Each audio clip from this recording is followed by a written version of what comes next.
Hello, everybody. I'm Grant Fluff from Flusher Sports Zone, and welcome back to another broadcast. And this evening, we have Game 6 of the Western Conference Finals. That's right. The Vegas Golden Knights will travel across the border to face the Montreal Canadiens at the Bell Center. Do or die game for Vegas. They are done putting their faith and Marc-Andre Fleury. That's right. Robin Lehner, who won Game 3, is getting the start tonight for Vegas. And for Montreal, it's going to be your usual Carey Price because, of course, it's going to be Carey Price. Has played spectacular since practically Game 5 of the Leaf series and onward. And he is probably my Conn Smythe Trophy winner, depending on if Montreal wins the cup or not. But yeah. Ready to get this game underway. And again, Montreal coming off a 4-1 Game 5 win. Kasperi Kotkaniemi scored. I think Suzuki also scored in Game 5, if I'm not mistaken. And Fleury was obviously getting pretty frustrated with this performance. So, again, they're going to put in Robin Lehner for tonight. Trying to look at the box score. I guess I can't do that. But, yeah, it was 4-1. Montreal beating Vegas. And Carey Price played fantastic, as usually did. And, Montreal was winning that game 3-0. They really just kept on hammering Vegas. Once they got in front, they were just relentless the rest of the way.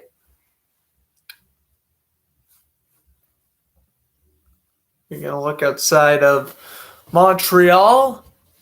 We're having a Game 7 tomorrow night. Lightning and Islanders. I'll be on the call for that one. Vegas and Canadiens tonight.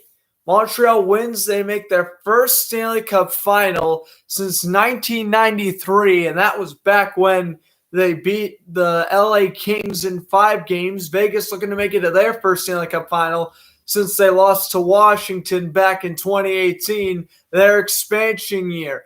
And even if Vegas loses tonight, you can't ignore the fact that Vegas is arguably the greatest expansion team in sports history. Third Western Conference Finals appearance in 4 years. Incredible stuff for Vegas, whether they win or lose tonight. Now, the real question is, can the Knights keep it going after next year? I think that's a different story for a different day. But, if you're Vegas, you got to take this series, game by game. Win tonight, then see what you can do Saturday night for Game 7. Mark Stone does not have a point in this series. He's obviously going to have to change that. And again, like I mentioned before, the last Canadian team to be in the Stanley Cup final was Vancouver back 2011 when Boston beat them in 7 games. Like I mentioned, Montreal's last Cup appearance, 1993. William Karlsson against Nick Suzuki, and Suzuki wins the draw. We are underway from the Bell Center. Puck bounces off the boards, and up ahead goes Montreal. The player gets hit hard. Off the boards it goes. Marchessault tried to get it. Now this one's going to be shot on into the boards. Now Montreal will shoot it wide of the cage. Puck will bounce. And here comes Shea Theodore going D to D right out of the gate. Here come the Knights now. Puck will bounce off the skate. And help over to Jonathan Marchessault, who avoids the offside. Shoots it on goal. And the puck goes out of play. Just 33 seconds into the contest, and we're going to get our first faceoff. Looks like this one's going to be taken to the glove side of Price, and there's Luke Richardson, the Canadiens' assistant coach. Of course, Dutchman is out for COVID protocols. He missed the past 2 games, and Montreal is actually 2-0 in those 2 games. And Pierre DeBoer, 12-6 record in the playoffs when facing elimination, dating back to his time with the Sharks. Faceoff is won here by Vegas, but Montreal quickly retrieves possession. Shea Weber will pass this one up ahead, and here comes Montreal with speed. Going on in, a wrist shot by Lehtinen is stopped by Lehner. Robin Lehner again starting for the Knights after Fleury had a pretty mediocre games 4 and 5. Here's Pietrangelo. He bounced that one off the glass. And it will look like a Knight got tripped up and no call. Pietrangelo will move it up ahead. And he can't pass it. Weber will get it back. Oh, my. A Knight stick goes absolutely flying. I think Weber has something to do with that. Here's a shot. No good. Blocked out in front. Weber now dishes it back over. And here comes Montreal with Ben Shabbat. Off the boards it goes. And touched offsides on Josh Anderson. Take a look again here. Mark Stone working against Philip Deneau. Yeah, it looked like it was Deneau kind of tripped up Stone a little bit. No call. That was the right call. Stone coming on in on a 6-game pointless streak. You got to figure that out. Of course, Brendan Point for the Lightning has a goal in 9 straight games. That tells you something that Mark Stone has to pick up his production a little bit. Montreal bouncing off the glass, taken away by Alex. Took the backhander by Nicholas Roy. Is denied by Price. Of course, Roy had the game winner in Game 4 in this building and almost opening up the scoring there. He tried to fish it to his left winger off the faceoff, but then Roy got out in front, made a nice backhander on goal, but John Merrill was able to block it and then just give it a Price for the smother. Faceoff now taken to the blocker side of Price. Draw is won by the Canadiens, but the Golden Knights get in behind the net. Here's Tuck, the backhander, out in front. Doesn't connect with Roy. Back over to the blue line. A shot saved by Price. Bounce off the boards. Here comes Montreal the other way. And going on in with speed. That is Paul Byron and Leonard. Very risky going out of his cage to play it. The turnaround shot's blocked. And it goes out of play. That was Josh Anderson on the shot for the Canadiens.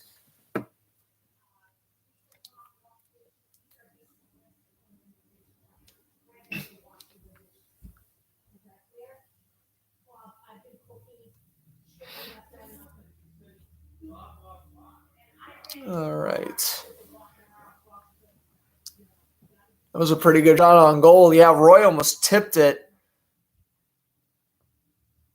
But ultimately, it was a good save by Carey Price. And we take a look at John Merrill. He got hit pretty hard on the left-hand boards, and that's what's actually going to draw a penalty. So the Canadiens are going to go on the power play here.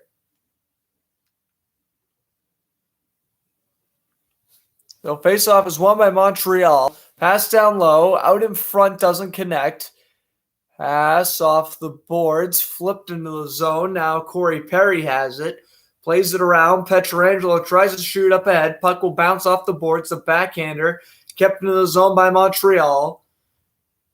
Toffoli tried to block, but Vegas ends up clearing. Canadiens in the playoffs are 8 for 40 on the power play with 20%. Vegas has killed off 26 of 36 with a 72.2 percentage of killing off their respective power plays. The backhander by Suzuki. Back out in front. Bounced off a skate, and Leonard turns it aside. Names with pressure down low. Pass back over near the blue line. Now Garrett Gustafson passes it down low. And Montreal will have to get it back at center. Pass from Cole Caulfield, who also scored a goal in Game 5. Will play it around. And now it looks like Shea Weber had it back, who will dish it over to Gustafson. Back over to Shea Weber. And we're already down to 45 seconds left on the power play. Weber will skate back from behind his own cage. He'll leave it over for Jeff Petrie. Petrie, the pass up ahead to Kakaniemi. Back over to Petrie. Kakaniemi now, because Barry Kakaniemi, the 2018-19 rookie season for him, played around the boards. Backhand down low. That one is blocked. And the shot is blocked again out in front. The loose puck. And Tuck's going to fish it out. Backhand over to the blue line. Petrie keeps it in. Jeff Petrie down low. Attempted the backhand shot. He'll get the backhand pass instead. That shot is stopped by Leonard. And Vegas will kill off the power play as they clear. Fantastic job by Vegas killing that one off. And obviously got to give kudos to Robin Leonard as well. He made about 2 or 3 incredible saves on that. So give Leonard props. As Lenton goes into the zone, he dances around Theodore and taken away by William Karlsson. He'll backhand off the boards. Kept alive by Montreal. Joel Armia turnaround shots, no good. Remember, Montreal, and I just realized Montreal is still without Jake Evans. He's still out from that hit from Mark Scheifele back in game 1 of the second round. So I realized Montreal is still losing some forward depth. He's been out this entire series, but obviously that hasn't meant much up until now. Backhand into the zone by the Canadiens. They'll go for a quick change. Leonard will slow it down. Or Theodore will go D to D. Shot on into the zone. Now Price leaves his cage. Mark Stone tries to get the puck. Can't. Montreal now with a backhander. Oh, that was a whiff by Paul Byron. And now Montreal will bring it up ahead, and here they come 4-on-3. But Stone will backhand up ahead looking for Max Pacioretty. Pacioretty used to score hat tricks in this very building as a member of the Canadiens. Will dish it down low. Pacioretty, the backhand pass. That one is blocked out in front. And the puck goes down length of the rink. And that was Brandon Gallagher who blocked the shot. He's going to head up to the bench, shaking up a little bit. D to D. Shea Theodore, former Anaheim Duck defenseman, will go on in. He'll dish it over. Here's a low shot. And Price will make the save on William Carrier, and we will get a face-off to Price's blocker side. How about Alex Tuch being demoted to the 4th line? Looks like a couple of teams were interested in actually trading for him this offseason. I heard that the Avalanche, the Stars, I think the Panthers was the 3 teams I heard where Tuch may actually play next season, which is certainly interesting. Faceoffs won are now 6-0 in favor of Montreal. Yeah, the fact that Vegas hasn't won a faceoff yet is I can get a little alarming the further this goes. Here is Nicholas Roy from behind his own cage, takes a step back, he'll dish it over. Puck will bounce off the boards, kept alive by Montreal. They shoot in, takes a weird bounce off the boards, and now Brayden McNabb will go D to D. Up ahead goes Roy. Nicholas Roy going on in, shoots it to himself in the corner. That doesn't work in his favor. Puck goes in behind the net, and Montreal will steal, and they'll bring it up ahead. The pass intended for Byron doesn't connect, and there for the icing is Zach Whitecloud. And now we're going to have a face-off taken back in Montreal's end. As, that Theodore pairing doing a nice job thus far. Theodore's probably been the best defenseman for Vegas in these opening 6 and 20.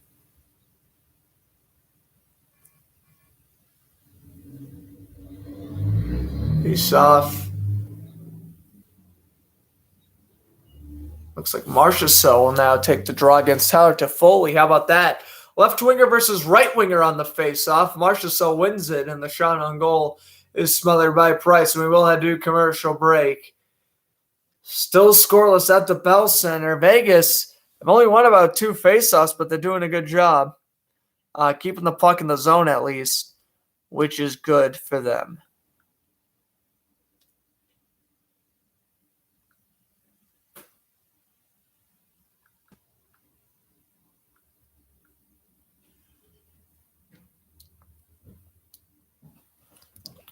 All right.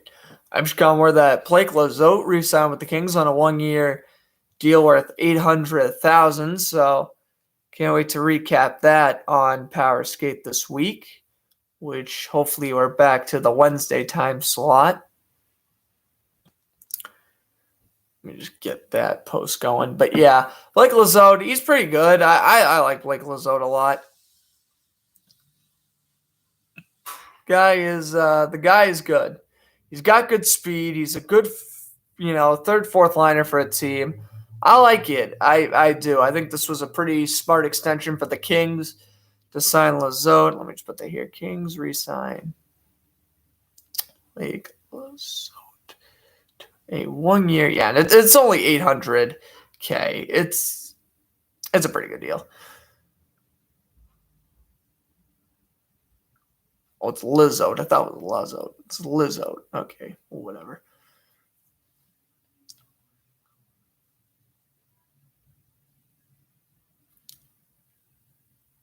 All right, we got that out.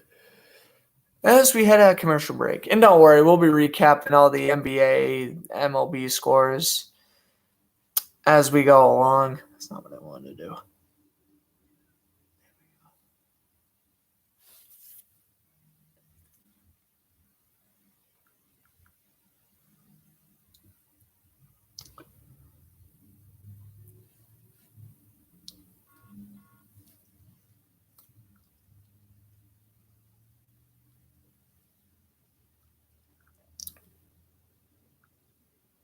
All right. It looks like for the face-off, Eric Stahl's going to get kicked out for Joel Armia, and taking the draw for the Knights. You can tell who that is from the camera angle. Face-off is won by Vegas, though. The shot on goal bounced off the side of the cage. And now brought over, kept in down low, actually, by Vegas. Good puck cycling by Vegas thus far. Pass out front doesn't connect. Taken away by Montreal, and here it comes. Up the other way they go. Taken away by Montreal, and they'll try to pass up ahead. Stolen by Vegas, though. Now Armia will bounce it off the boards. Vegas with a backhander on goal. And this one, we got a stoppage. 13:06 to go. And, that's not good. It looked like Keegan Koslar bumped into the referee.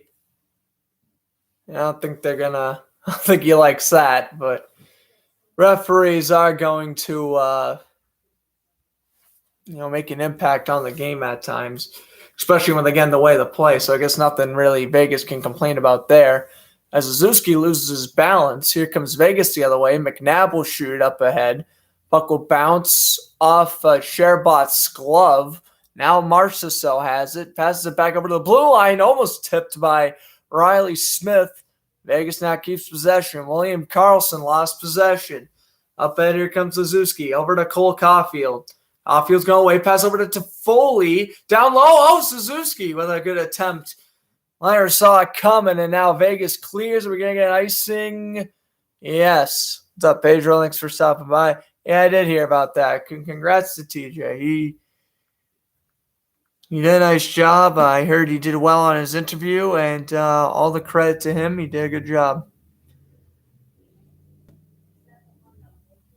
And hopefully he does well. I'm sure he will. Me and TJ are actually talking today that we may team up for some games during the NBA Finals, so something to look forward to there. As the faceoff is won by Vegas, and now this one will be flipped into the zone, taken away, and here come the Canadiens up the other way, and Eric Gustafsson moving up ice slow, or that's Joel Edmondson, rather. Edmondson will pass it over to the right wing Gallagher. Toffoli tried to clear. Martinez tried to clear. My goodness. I haven't commentated the series in like 6 days. Puck will miss, and now here comes Petrie. Yeah, I think actually TJ is commentating this game, so you don't want to give him some love and switch off between me and him. You can. Yeah, I'm pretty sure he's commentating this game too. Anyway, Mark Stone will dish it over. Shot on into the zone. Price will slow it down. Joel Edmondson now will play it over D to D. Back over to Edmondson. Brought up ahead. Flipped into the zone by Paul Byron. Now Josh Anderson will deliver the body. Pietrangelo will pass it off the boards. This one went wide. And this one now be brought up ahead by Vegas. 2-on-1 they go. Here's they faked the shot. Price gets run into by his own defenseman. Vegas has an open net and they don't shoot. Oh my goodness. Roy couldn't get centered in front. A wide open net and Vegas does not cash in. You gotta be kidding. That's what Paul Murray missed his empty net yesterday. Are you kidding? Vegas gotta cash in on that 10 times out of 10. The defenseman literally ran into Price. They both went out of the crease. Vegas had about an open net for 5 to 6 seconds, but Roy couldn't get open out in front. And then the Knight who had the puck in the corner, he couldn't feed him out in front. Oh my goodness. That is just one of the most unluckiest plays I have seen maybe in Knights franchise history. Let's take a look on this replay if they're going to show it here. My goodness. Yeah, Josh Anderson, he tries to keep the puck in the zone. He can't do it. And then here comes Vegas. Yeah, nice fake shot. Shabbat runs into Price. You have an open net. Matthias Janmark couldn't handle the puck. Roy was in a completely wrong spot. And then they just miss the empty net. It's ridiculous. What's up, Jeffrey? Oh, I'm sorry, Jeffrey. If I do any NBA finals with TJ, I don't know if you're joining us. We'll see, though. Here's a shot saved by Leonard. Bounced off the glove, and Suzuki took the shot there. But, I'm sure TJ's dying from that. I'm dying from that, too. That was ridiculous. Shabbat runs into Price. You have an open net for like 6 seconds and didn't even get a shot off. Because Janmark was, he couldn't handle the puck, and then Roy didn't get out in front where he should have been. Oh, that was a blunder. But we'll see if Vegas can work past that. Will they dump it in? Price will slow it down. And here comes Montreal up the other way. As we're now more than halfway through this period. Jeff Petrie will bring it up ahead. The pass over a shot is denied by Robin Leonard. Andy Smothers. That shot was taken by, I think that was Shabbat. Actually, no, it was Philip Deneau took the shot. Leonard makes a save, and second commercial break. All right. But, yeah, I mean, how does Vegas not score? That is ridiculous. Like, that is... I just don't know how you don't score. Because, again, you have a wide open net, and then you just don't find your guy out in front. And then you blow a fantastic scoring chance. I don't get it. It's the Vegas Golden Knights in a nutshell now. Just missing every opportunity. Oh, my goodness. They blew that. They blew that. Pronounced Patrick Waugh. Okay. So, not Roy's Waugh, which I guess would make sense because he's probably Canadian. So, we'll start calling Nick Roy Nick Waugh, which, yeah, makes sense. Thanks for that, Pedro. And yes, please, if you notice I'm mispronouncing any names, please let me know in the chat. I would love to fix that as soon as possible. So please, if I am, let me know.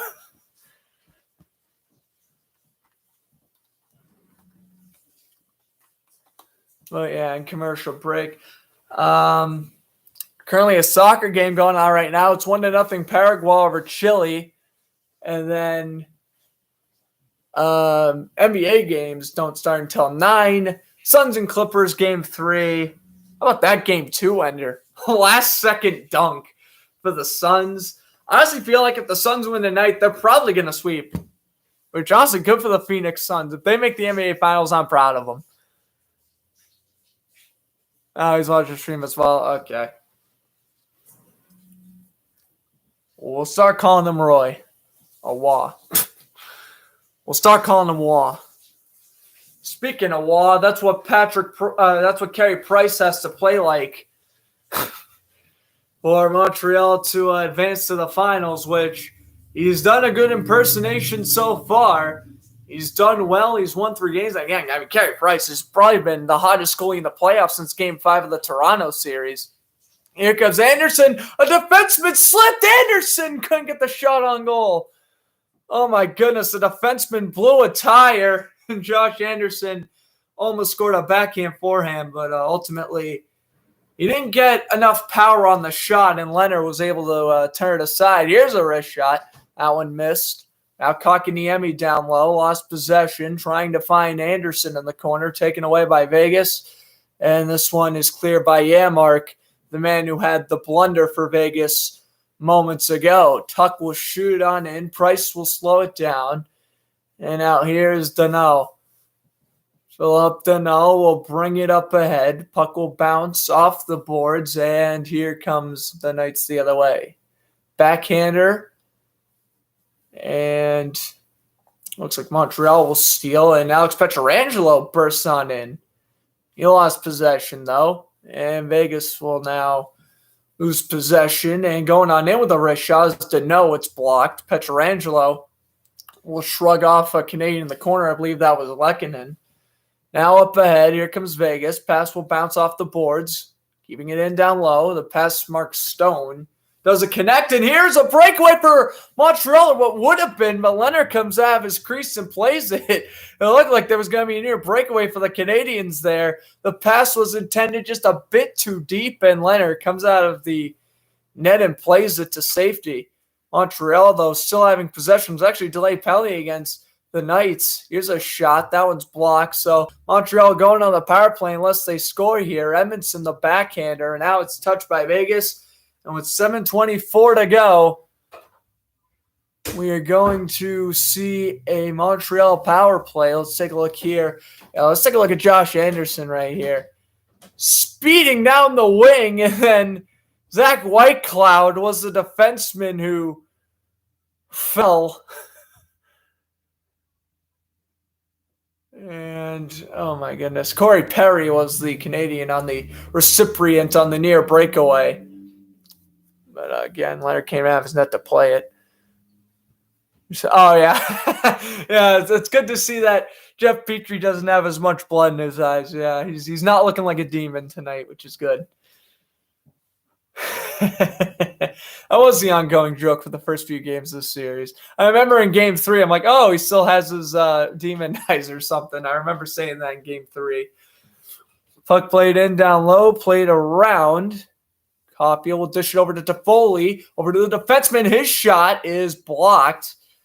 And Montreal's already 0 for 1 on the power play tonight. Vegas yet to have an opportunity. Montreal down low.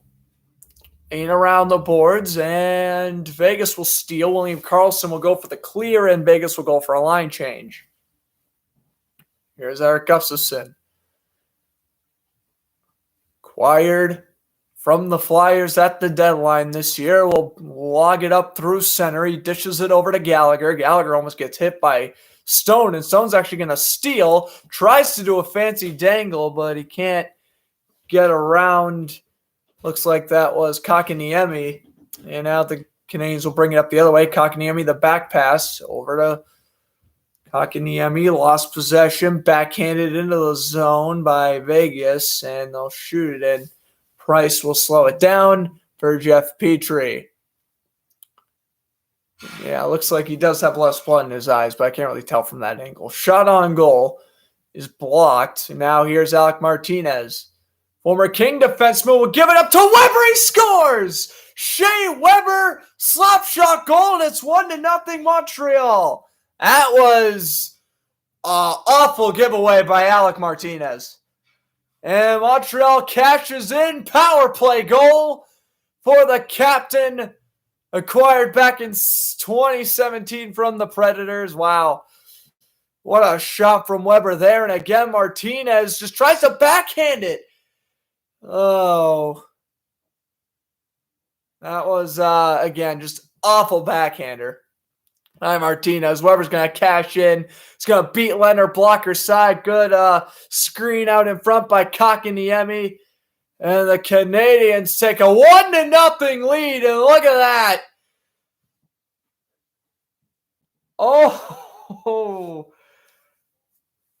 the Knight who was in the penalty box broke the camera. Oh, that may be a fine. Who knows? You're just speaking French? I can't speak French, so I will not attempt. Bellevue is, I think, the only word I know. Saved by Price.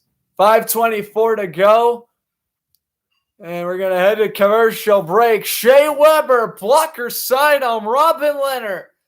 Breaks the shutout. Actually, I think I might have bounced off of McNabb a little bit. Ooh, you hate to see that. It was William Karlsson, the man who broke the camera in the penalty box. Oh boy, well, we're heading to commercial break now.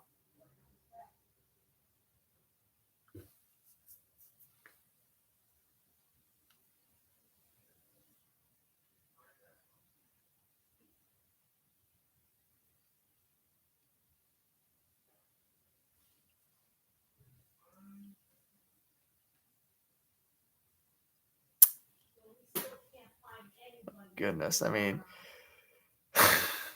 Vegas, it would be 1-1 right now if Nicholas Raw got in front of the net. But no, he didn't. Now Montreal's winning because your penalty kill is atrocious, and after a year and a half, you realize trading for Alec Martinez was a bad idea. And he's just turning into 2016 Kings form. Yeah. Anyway, your earlier scores from the MLB. The Yankees beat the Royals 8-1. Aaron Judge hit a home run that game, I know. I think Gary Sanchez did as well. And the Athletics beat the Rangers 5-1. No insight on that game. All right, bottom of the fourth. Wow, the Blue Jays beating the Orioles 9-0. The Astros beating the Tigers 6-1 in the bottom of the fourth. Oh my God, that's funny. Poor AJ Hinch signs with the Tigers, and now the Astros are beating him up. Ouch. That's what you get for cheating. Reds beat the Braves 2-1, bottom of the fifth. Red Sox Rays scoreless in the top of the sixth. First Red Sox commentary coming on Sunday. I know, it's incredible. I don't know why I went this long without doing a Red Sox broadcast, but I will be commentating my first MLB game in, I think, a couple months in general. 7 o'clock, Fletcher Sports Zone has been switched. And yes, will be Sunday at 7. Thanks for tuning in. I would love to show you guys the game, but I obviously don't want to get copyrighted, so I will not. But believe me, I wish I could. Oh, tipped in! Vegas ties it! And that's going to be a goal for Riley Smith. All right, it's 1-1. The shot was taken at the blue line, and it was tipped in by Riley Smith, and Vegas is not going to go down without a fight. William Karlsson, fresh off breaking a camera in the penalty box, will dish it over to Pietrangelo, and then his shot was tipped in by Riley Smith. So it is 1-1. Now Price a little out of position. And Price also took a shot at the end of that play. Unintentional, though. So Riley Smith, former draft pick of the Stars, will tie it at 1. And, Riley Smith also played with the Bruins and the Panthers for a little bit. Now he's on Vegas since the expansion draft, pretty much. As icing here. And 4:53 to go. We're not going to head to commercial. Which, yay. All right, yeah, that one was a good tip by Smith. I mean, good positioning. Pietrangelo, it looked like if he was going to hit the net. Oh, yeah, no, if Smith didn't deflect that shot, it was definitely going to miss the net. So good job by Smith to tip it in there. Flipped up ahead. Pacioretty lays the body on Shabbat. Up ahead, Lehkonen will dish it over.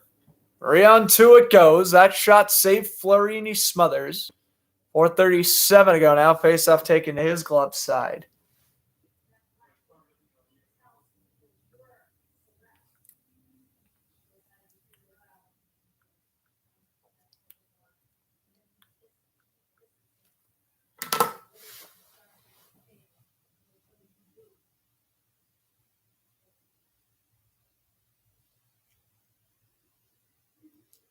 Here's Tuck. Will win the face-off. There you go, Vegas. And win the draw, but they don't do anything with it. Montreal would keep it in the zone. The backhander down low. Now Vegas will bring it up ahead. Here comes Vegas now. The backhander. Past center. Puck will bounce off the boards. Flipped it in behind the net. Played around. Losing possession was Kolsar. And now Zach Whitecloud tried to back it up ahead. He can't. Joel Armia will keep into the zone. Corey Perry almost got there. Montreal does get there, though. Here's a shot from Joel Edmondson. That's no good. And I think the puck deflected out of play there. All right.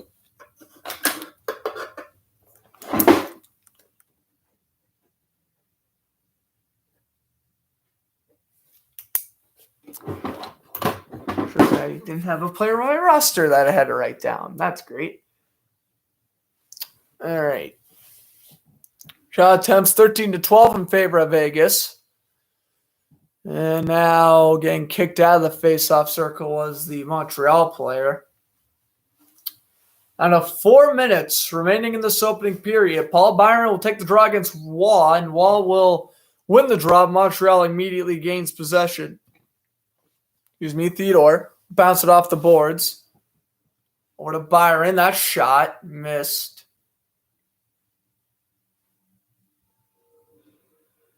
Montreal keeping Vegas pinched in their own end. Josh Anderson tried to steal. Kept in down low. Kakaniemi shot. No good. Here is Tuck. Bring it up ahead. The backhander on goal goes through the crease and wide. Now here come the Canadiens. Up the other way. Shot into the zone by Anderson. Turned aside by Leonard, and he dishes it over to his defenseman.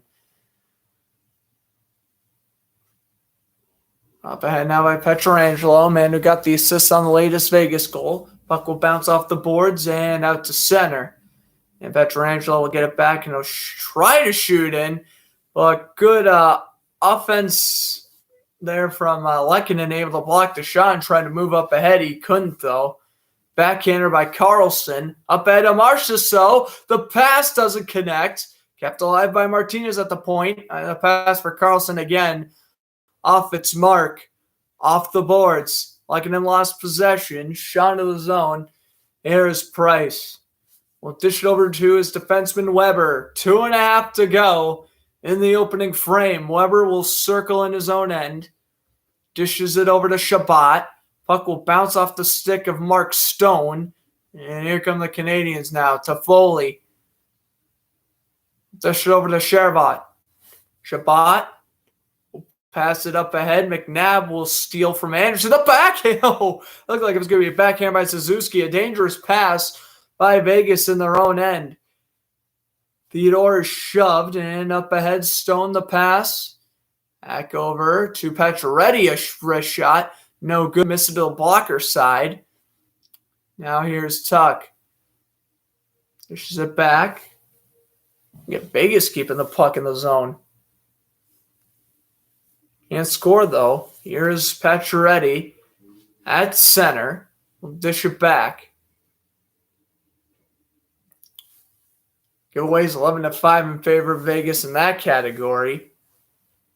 And he's now bringing it up ahead. Puck will bounce off the skate of Corey Perry. And Leonard will play it off the glass. So around the boards it goes. And now out to center, where Shabbat will shoot it on in. Played around the boards again. Backhander on goal. Leonard will not mess around with that one. And a faceoff taken to his glove side with 1:12 to go. So I'm looking at Pacioretty chance. A shot. Actually kind of bounced off at Edmondson. Actually missed, but it's a quality shot on goal regardless. If it wasn't for Edmondson, Price would have made a kick save. Then obviously who knows what happens on that rebound. Face off. Won by the Knights. And the puck will bounce off the glass. And out of play. Or is it in play? It's in play. Oh, the way how Vegas was reacting, I thought it was out of play. Nah, play stays alive. Down to 55 seconds in the period. Army of the backhander. And now we get offsides. Yeah, I guarantee you Vegas thought that puck landed out of play. Because they look so confused. Well, we're not going to see a replay of it, but I want to bet they thought it cleared the glass. Well, we'll take the draw against Kakaniemi. Face-off taken just outside Vegas' zone. Now Kakaniemi kicked out for Paul Byron. Wall wins the draw. D to D, Pietrangelo. And Martinez tries to find Tuck up ahead, but he can't do it. Good hit from Tuck in the corner. Now here's Waugh. He gets it back, and this one's got to bounce off Martinez's skate. Pietrangelo will get it back. Flipped into the zone. Waugh chasing down Shabbat as we hit the final 25 seconds of the period. Loose puck, and here comes Paul Byron. Steps on the brakes. Byron, pass down low from blade to stick it goes. Trying to find Byron behind the net. Josh Anderson will get it instead. Passing it down low for Kakaniemi.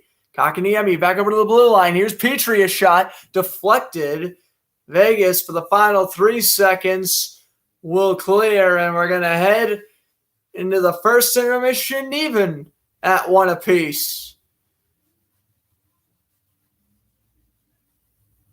1-0 Montreal off the goal by Shea Weber, but then about a couple minutes later, Riley Smith tied it for Vegas. And that's where we are now at the Bell Center. Well, obviously, second intermission. I'll recap the sports news. For the first intermission, we're just going to go over the scores, kind of have me talk about, upcoming broadcasts and stuff. And, it'll be a lot of fun. I also think for intermissions moving forward, I'm going to take a little break because I notice if I try to power through a whole intermission and, if I kind of run out of stuff to talk about, and, topics are running dry and stuff for me to talk about during the intermission, there's still 5 minutes left. I'm probably just going to mute my mic and walk away for 5 minutes because I notice if I try to force, coming up with new information, I noticed that, it's not coming out as good. It's not, it's making me feel more fatigued because I feel like, I just have to keep on talking for 5 more minutes, So I probably will just be starting to take a little bit of breaks during the intermission. For regular in-game commercial breaks, I'll, power through it because, those are only 2 minutes. But for regular intermissions, though, there's still there's more than 2 minutes left in the intermission, then I'm probably just going to walk away, get rid of my thoughts, come up with anything else I can say pretty much, do some research, and take it from there. But yeah, let's take a look back at the MLB score. It's still 9-0 Blue Jays over the Orioles. That game's in the top of the 5th. The Astros being the Tigers 6-1, the bottom of the 4th, and the Reds being the Braves 2-1, bottom of the 5th. On the 6th, Red Sox and Rays tied at 0, actually. The Nationals have a 5-0 lead over the Marlins in the bottom of the 5th. The Indians and Twins, AL Central battle there, 1-1, bottom of the 2nd. And the Pirates have a 2-0 lead over the Cardinals in the bottom of the 2nd. And at 10-10, we have the Cubs and the Dodgers. Tomorrow begins the Yankees-Red Sox series. Again, I'll be commentating Sunday game. Looks like I'm going to be busy Saturday for the most part. So if this goes 7, I'll commentate that. But if this series doesn't go 7 games, I think I'll probably just take Saturday off. Because, yesterday I did Lightning and Islanders. Tomorrow I'm doing Lightning Islanders again because pretty much for me, Game 7s are automatic commentaries. If I'm free, I'm going to do it. So, yeah. I'm really looking forward to doing that tomorrow. Islanders Lightning. That's going to be my first Game 7 since, Canadiens Maple Leafs. All right.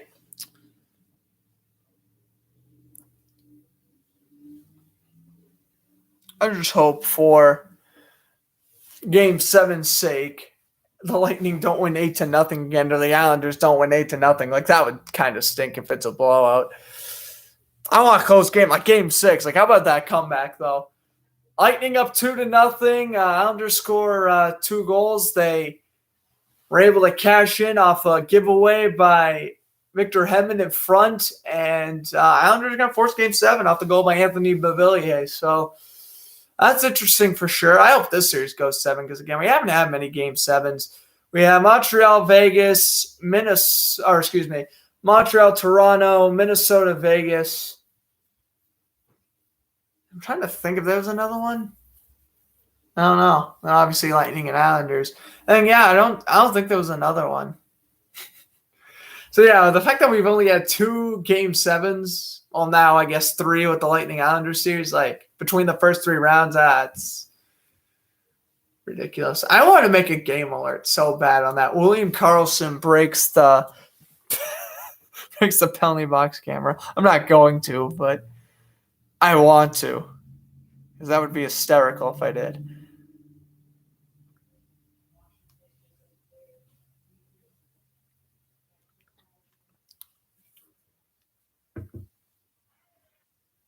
All right.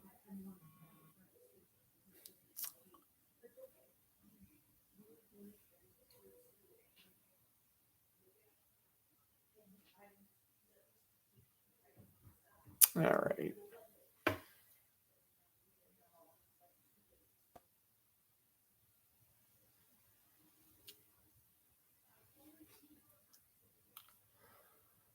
All right.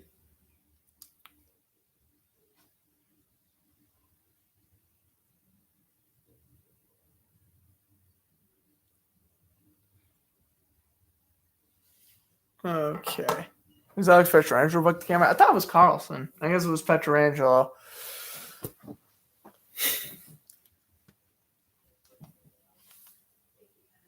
Dude, I wanted to make a game and learn that like the second it happened, but I'm not going to. I want to figure out who did break the camera. I'm throwing it back.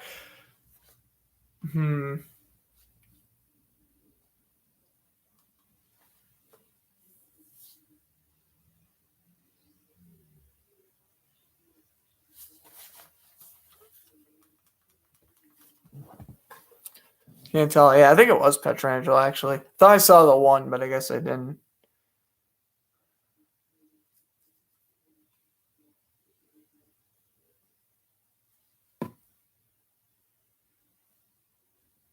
Let me see. I bet Twitter's exploding about the Alex Pietrangelo thing. Yeah, it was. It's Pietrangelo. I'm like, if it was Pietrangelo, it's going to be all over Twitter. And it's all over Twitter. Oh, how did I know? How did I know? Twitter, so predictable. All right.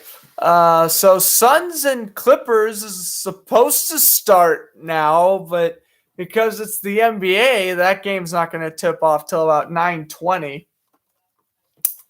Because that's how the NBA works. They don't start on time. The NHL don't start on time either, but the NBA is even worse. You're doing a history thing during the intermission. Well, like a history about like the Canadiens and the Golden Knights. I mean, that's smart. He was to do that. Yeah, 8:00 tomorrow Eastern time for me, which means it would be 1 a.m. for my Slovakian viewers and 5:00 p.m. for my West viewers, and then of course 6 for the Central. You guys get the idea, or actually 7 for the Central. But yeah, you get what I'm saying. That's tomorrow, and then again, same exact time in Vegas and Montreal have a 7. I know they're starting a game at a reasonable time when they play at Vegas. Crazy, I know. They usually start 9 p.m. my time, and I'm like, I just don't want to start commenting a game at 9. I want to be well into my broadcast at 9, or at least to a game that starts at 8:30 or something.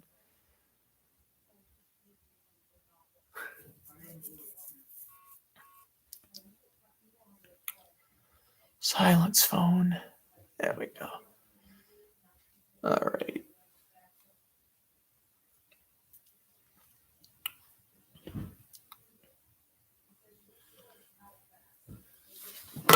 Let's see. Is there anything else I can talk about here? I guess I could. Top of the 7th. Wow, that Red Sox thing going by wicked quick. I guess for now I could do a little live reaction for the Red Sox. Kiki Hernandez just hit a home run. No way. No way. Is Boston the lead? Or is that just a deep shot? Oh, it wasn't a home run, but I think it's a double maybe? Yeah, double for Kiki Hernandez. Okay. Come on, Red Sox. Ray's got Thompson in there now. This is going to be his 3rd pitch. Oh, now here's Hernandez. Whoops. I don't know. Hit the who's before him in the order? Martinez? I don't remember. Whatever. We're getting live Red Sox Rays commentary. Then once we head to the bottom of the 7th, I'll probably take a little break if the hockey game isn't back on. That pitch missed. Right-hand side for ball 1.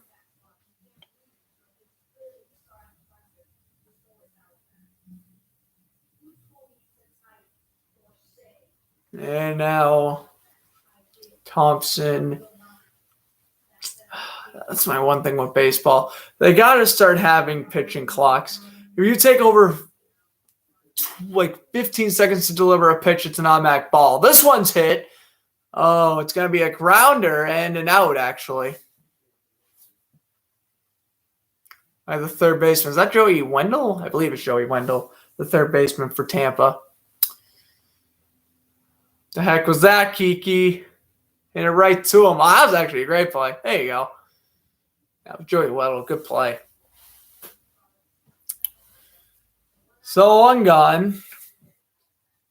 Red Sox, if you don't score with the guy on 2nd,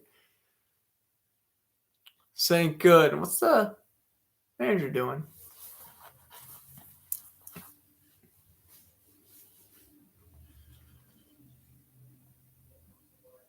Oh, it's Vasquez who made the hit. Okay.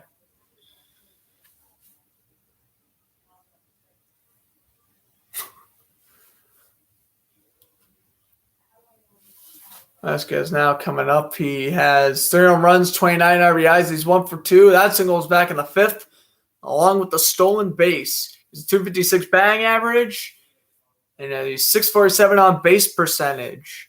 I went to the Red Sox Blue Jays game a few frags ago. He didn't have an outstanding game. He was actually pretty good. Pretty much everyone on that Red Sox game was good the day I went. Besides Garrett Richards, he was awful. But other than that, every other Red Sox came to play that night, which was good. Obviously, Verdugo hit the shot in the right. That bounced off the Green Monster, and then the Red Sox won 6-5 after losing 5-1. That was craziest sporting event I've ever been to. Because believe me, I've been to my fair share of blowouts when it comes to attending sports games. Whenever I go, they're usually blowouts. I'm like, really? Matt Whistler and Jeffrey Springs both warming up in the bullpen for Tampa. I like those Rays jerseys. Those are some nice jerseys. The blue alternates kind of look like the Sharks a little bit.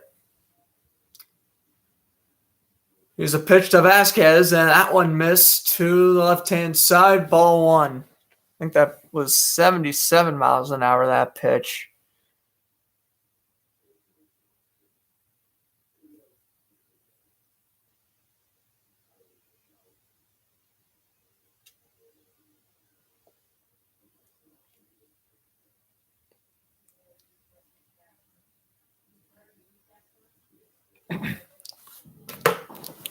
Here's the pitch. That one just clipped the top of the strike box for a strike. So it is 1-1 now the count.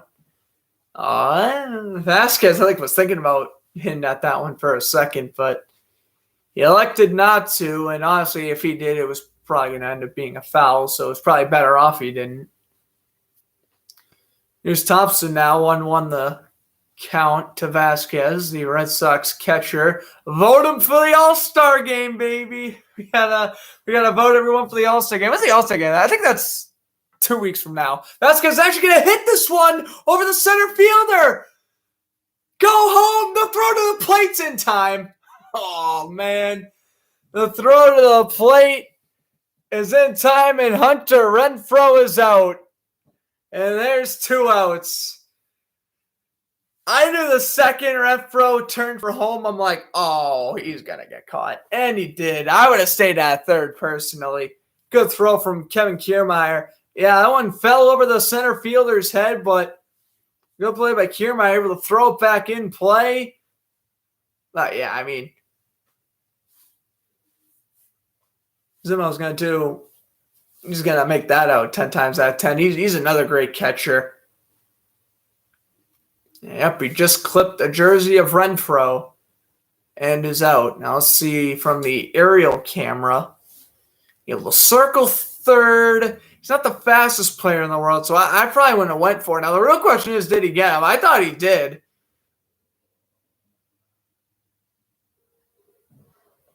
Yeah, he must have. There's no way they review it, right? Oh, maybe they're reviewing it. I don't know. They're looking at it, I think. We keep on seeing replays. So that must be a sign of something. Oh, they are reviewing it. I have to say, at first I was like, it looked like it was down. Then I kept on seeing the replay. I'm like, this looks like it's out, but I don't think the umps were looking at the replay. Let's see. Yeah, he touched him, I think. Well, if not, Renfroe gives Boston the 1-0 lead, but it certainly looks like an out. Again, we're going to see the replay. I think the glove hits the jersey. Right there. It had to have.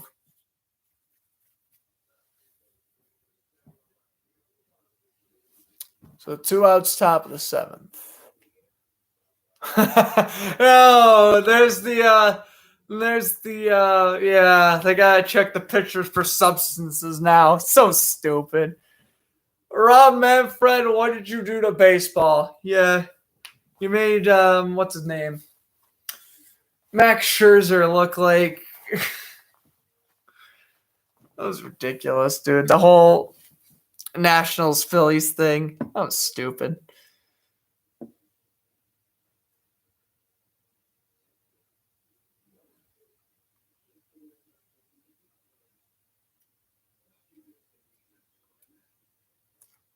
EJ, why are you calling me? I'm not gonna pick up. I hate to break the news to you, but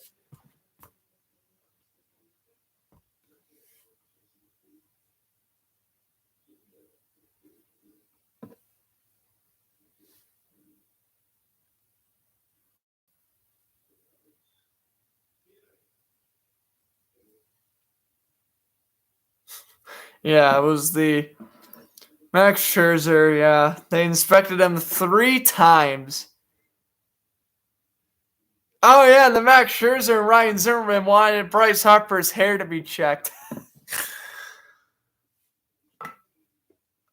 Oh, good God.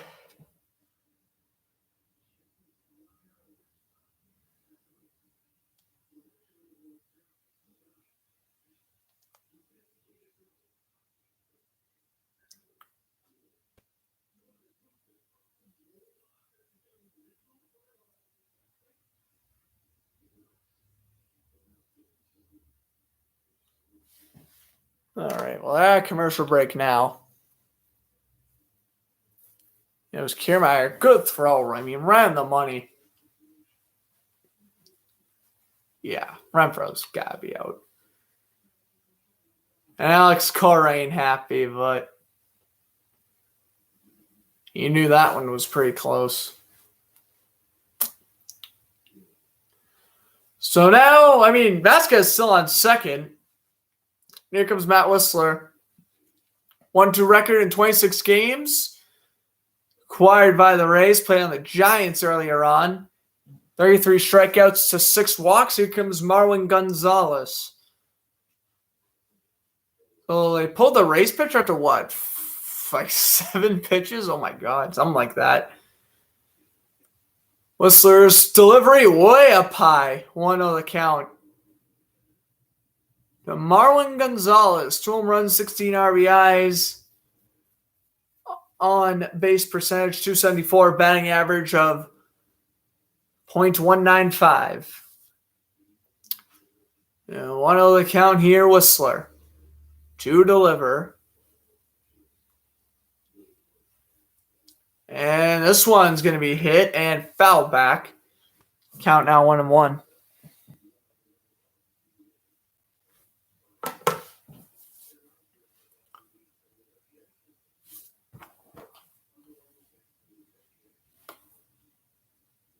Checking back at the nice Canadiens game. Seconds underway. All right. So here comes Montreal with speed. Cole Caulfield enters into the zone. Pass back over to the blue line to Toffoli. His shot miss. So we're back to hockey. All right. I just wanted to do the Red Sox game to pass the time. Well, back to what we're doing. And that's commentating the remainder of this game 6 against second intermission. Stay tuned. That's when we'll be covering the sports news. As Gallagher tries to poke it in. Leonard with a good save. Puck will be kept in by Montreal. Weber D2D back to Shabbat. That one bounced off the boards. And Carlson now trying to kick it to himself. He can't do it. And now McNabb will clear. Shot on in. Slowed down by Leonard. And a good little deke here from William Karlsson. Pass up ahead and offsides.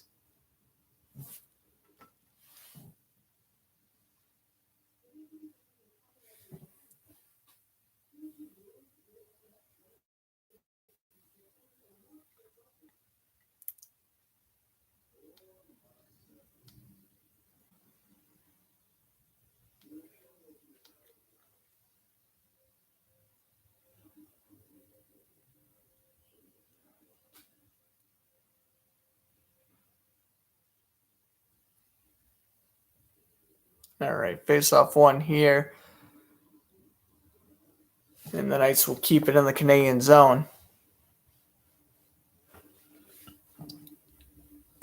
Vegas keeping it down low. Pacioretty lost possession. Here's the backhander looking for Byron. Didn't connect. Pacioretty will shoot it on in. Here's Chandler Stevenson. Stevenson will play it in around the boards. Pietrangelo back over to the blue line. Martinez blast is smothered by Price. And it looks like Jeff Petrie held the Knight to the corner of the cage, and we almost had a fight.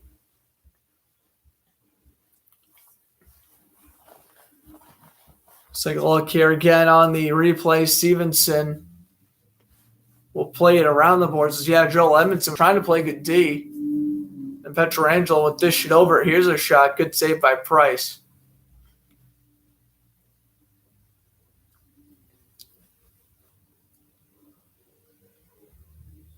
Now Eric Stahl will take the draw for the Canadiens. Knights actually end up winning the draw, though. And now here is Waugh pinning a man to the boards. Tuck gets in there. That's Shabbat. Now puck goes up to center. Shot. That one missed. And it took a weird ricochet. Price lost sight of it for a second. Here comes Montreal.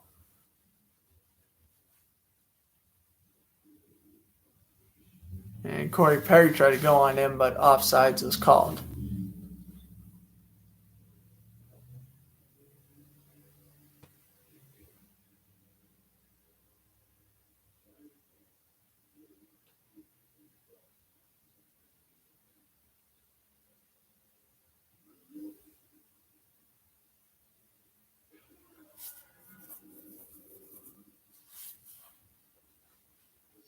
So Thomas Nosak will take the draw. Stahl gets kicked out.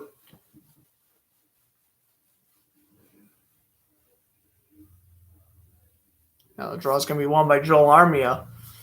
Knights will bring it up ahead. Here they come. Looked on into the zone by Carrier. Montreal will steal quickly. Perry over to Weber. And Shea Weber took a shot. Wow, Shea Weber handed the puck over to Perry, and he took a huge shot the side of the Canadian net. Now, Thomas Nosak will bounce it off the boards looking for Haig, but he lost possession, and now Leonard will have to play it over to his defenseman. Puck will bounce off the boards. Here is Karlsson. William Karlsson back over a wrist shot by Smith, and he couldn't shoot the rebound. And now we have a whistle and a potential penalty. Certainly wasn't an icing or an offsides. I don't know what they're going to call here. I think the net may have been off its moorings. Let's see. Harry. Oh.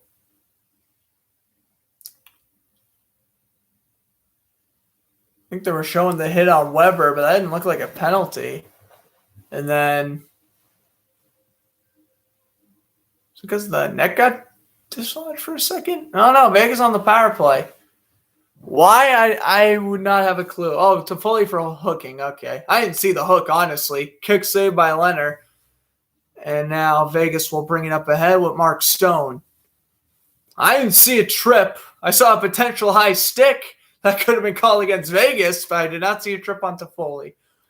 But regardless, Vegas is on the power play. Their first of the game, third power play overall.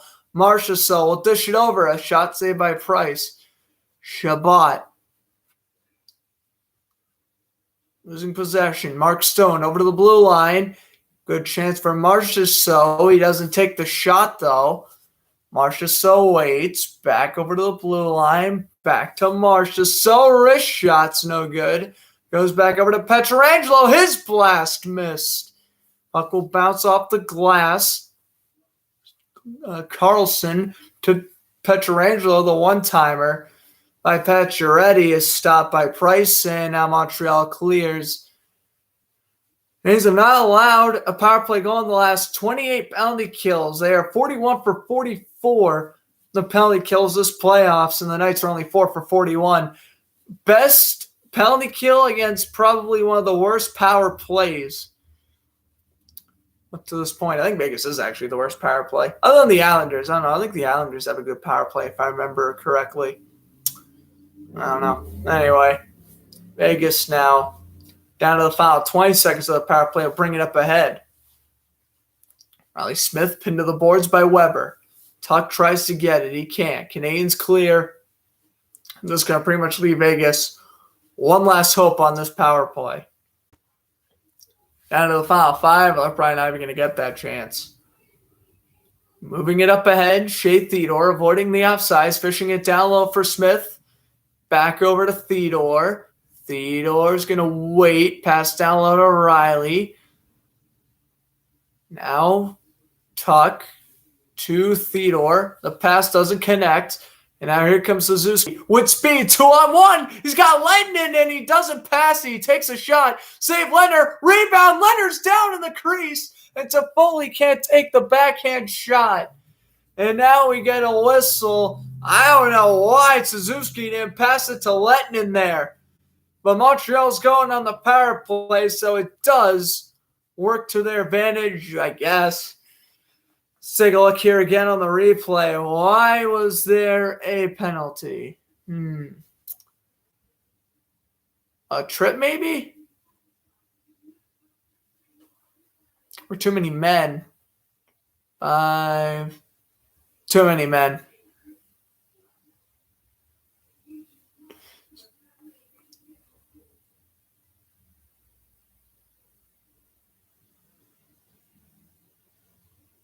It looks like it's going to be a too many men penalty.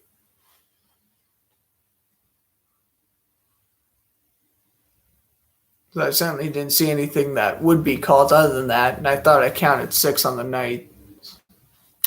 Well, the Canadiens are 1 for 2 on the power play. Of course, last time they were on the power play was Shea Weber giving Montreal the 1-0 advantage.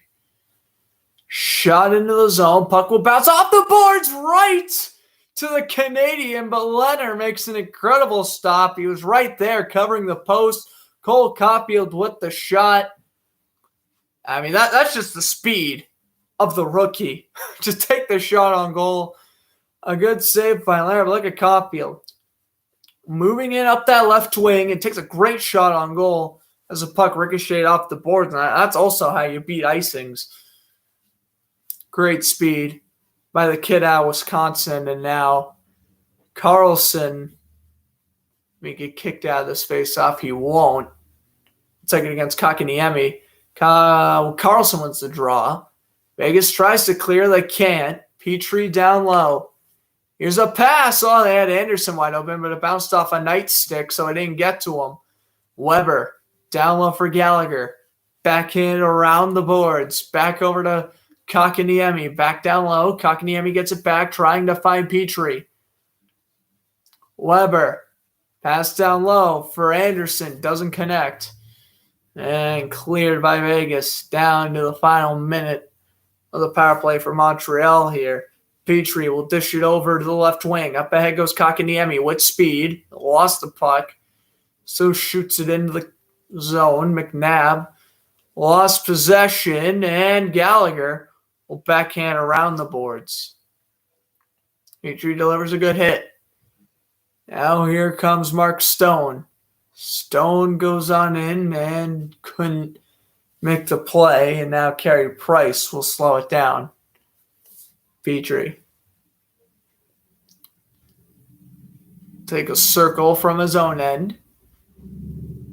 Jeff Petrie now will work with it up ahead. He dishes it over to the left wing. Here comes Caulfield. Lost possession and cleared. Price will slow it down. Here comes Canadiens down to the final 5 seconds of the power play. Caulfield will try to dish it for Corey Perry down low. Puck will clear. Price will slow it down for Eric Gustafsson. Up ahead goes Gustafsson. The pass kept into the zone by Byron, but he lost possession. Now here comes Vegas from blade to stick. A wrist shot by Marchessault is blocked. The rebound stopped by Price. Pacioretty's turnaround shot's blocked. Pacioretty keeping the puck in the zone, though. Now Chabot has it, and now we get a whistle. Think offsides, I would assume. 11:48 to go in, or 11:46 rather, to go in the second period. Still 1-1. Both teams can't cash in on the power play.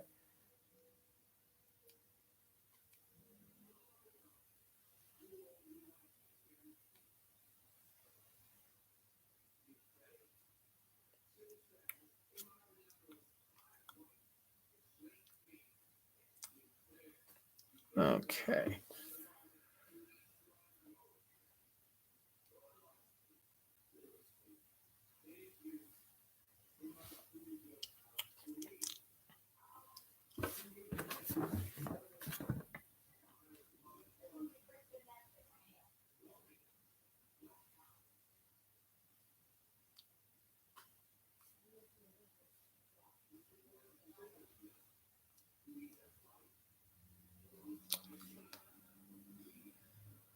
Why are you being like that website?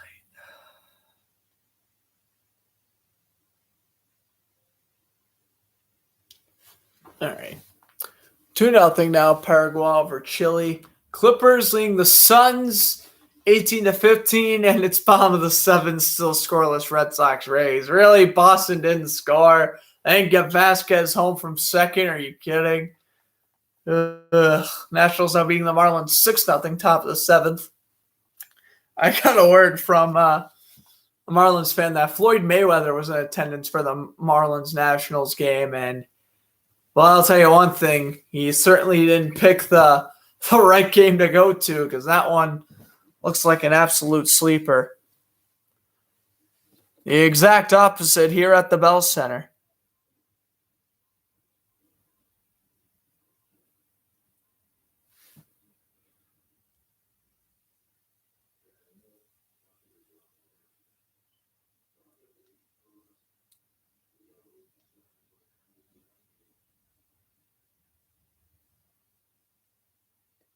All right.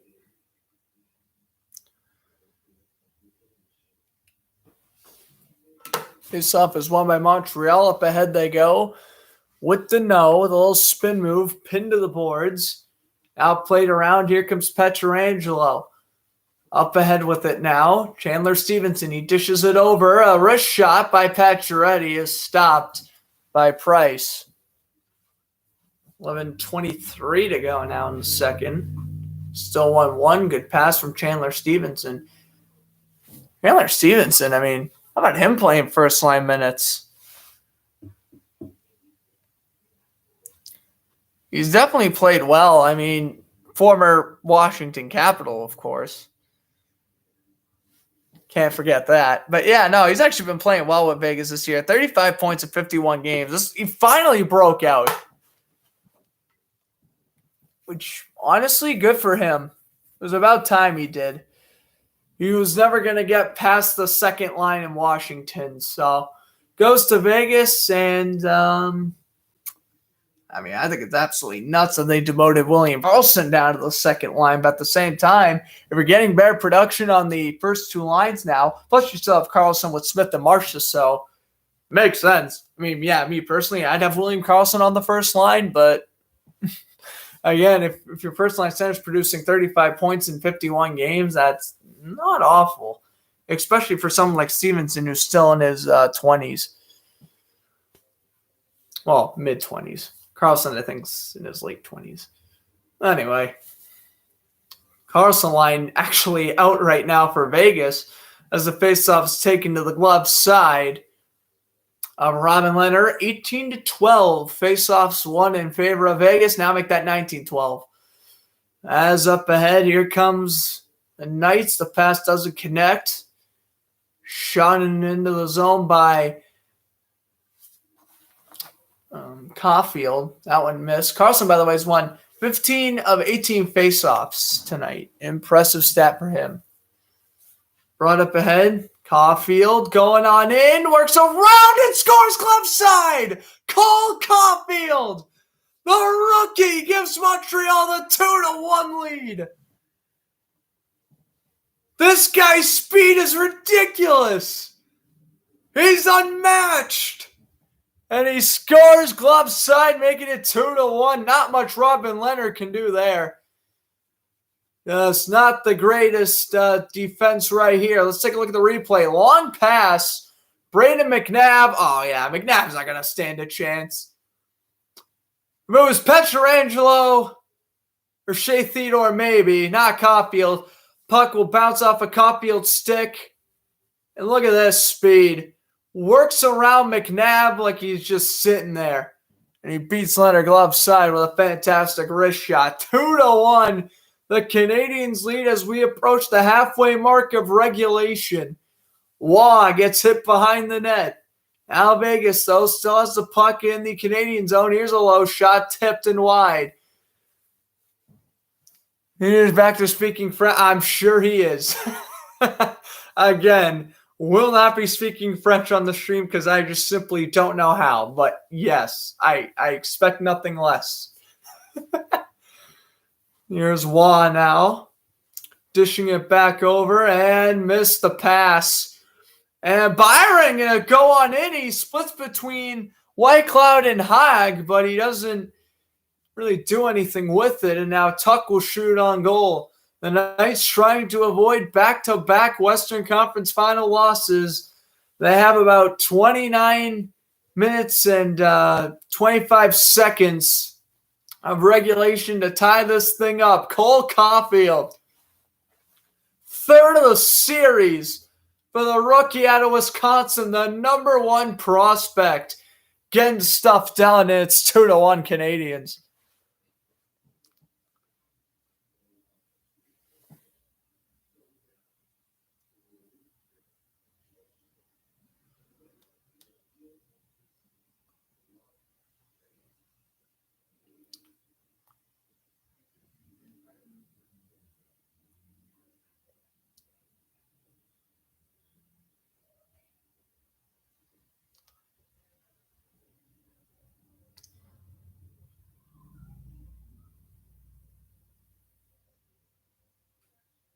All right.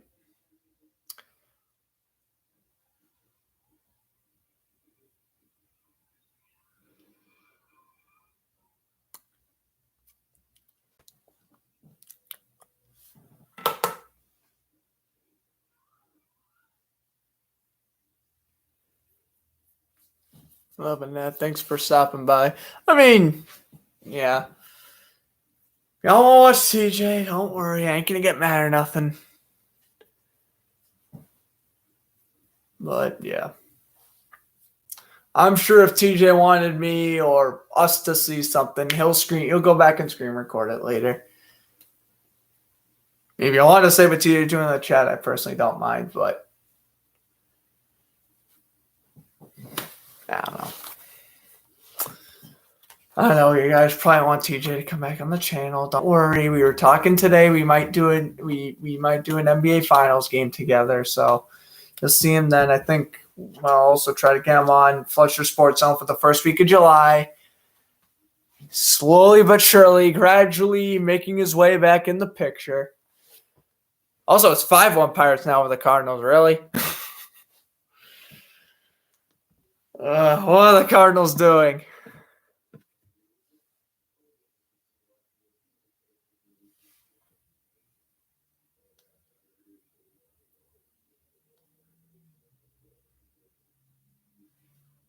All right.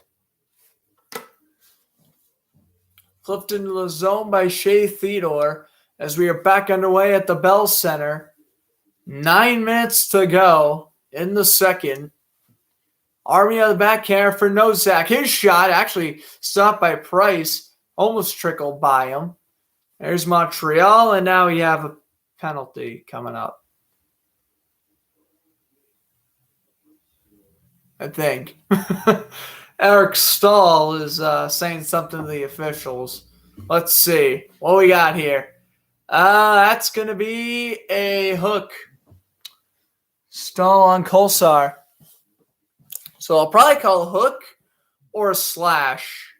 I would imagine a hook, though.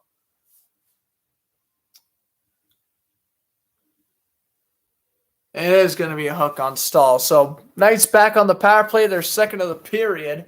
Down to the final 9 minutes of this period. Leonard will slow it down for Pietrangelo. Up ahead, the assistant captain goes. He dishes it over to Marchessault. Stone will now dish it off the boards for Pacioretty. Back over to Pietrangelo. Stays on sides, passes it over to Marchessault. Down low, Stone for Carlson. No shot, and cleared by Montreal. And Danault will go for a line change, and so will a couple others. Pietrangelo now working it up ahead. The ex-Blue looking for a second Stanley Cup in 3 years. Vegas is going to have to win this game first before they can even think about that. And this one's going to be cleared out by Montreal. Pacioretty and Stone both go for line changes as we are now under 8 minutes in the period. Up ahead to Pietrangelo. He dishes it over to himself. Pass down low, taken away. Puck will bounce off the stick. Leonard will slow it down for Theodore. And now here comes Shea Theodore up ahead. Dishes it over. And look at this speed. Pass to Riley Smith. Back over to Pacioretty. Oh no, it's actually Alec Martinez. Passing it down low for Chandler Stevenson. Stevenson in the corner getting pinned. Tuck lost possession. Martinez almost got there. Cleared by the Canadiens, Joe Edmondson. That's Theodore. I don't know why I'm getting Theodore and Martinez confused. Well, because Martinez used to wear 27. I know why, but that's neither here nor there. Riley Smith missed the pass and cleared.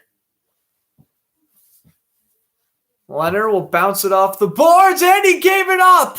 Wrist shot missed. And Byron got tripped up, and there's no call. Oh, you're going to definitely call the trip on Vegas there on Paul Byron, but I guess not. So right when Montreal killed it off, it looked like they were going on the man advantage, but the refs keep the whistle silent. Gallagher gets hit in front of the penalty box as he flips into the zone. Here comes Braden McNabb, another former King defenseman on Vegas. Will bring it up ahead. Pass down low to Pietrangelo. Hakiniemi now lost possession. Nosek almost stole.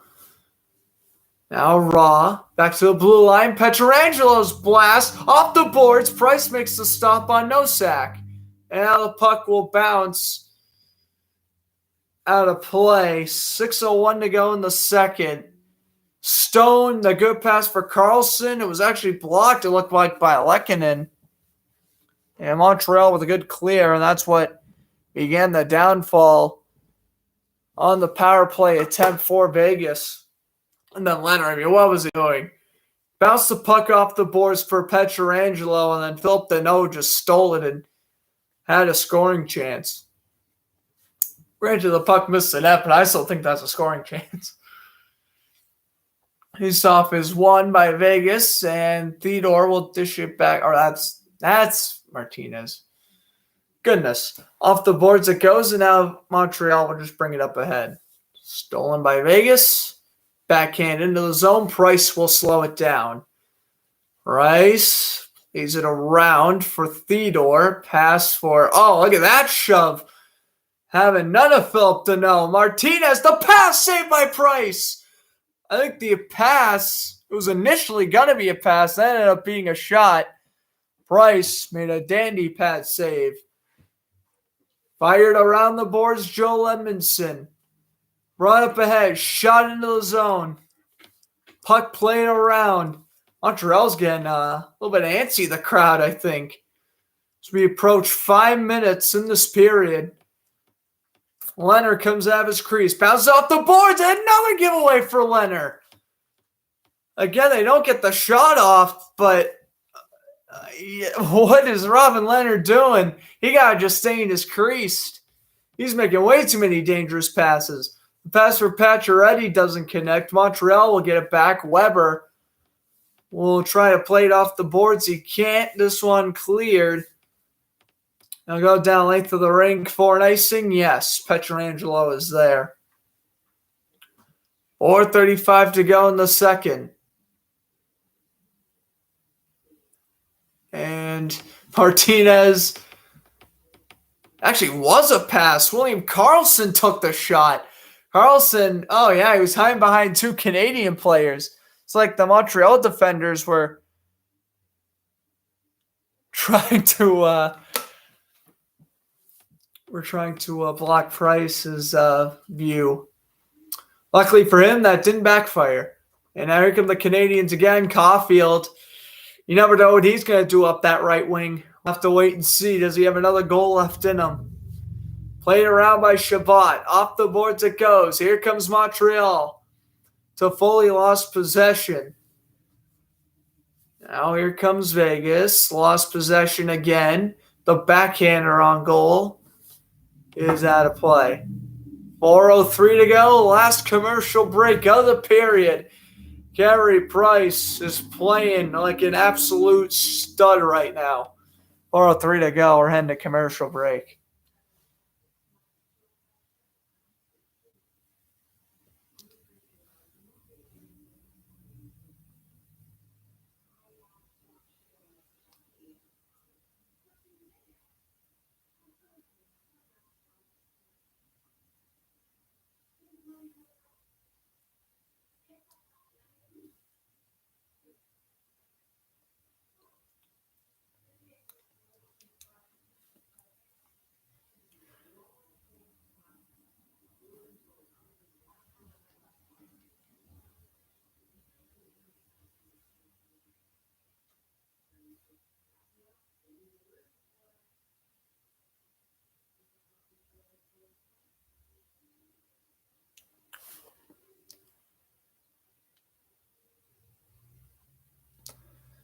Okay.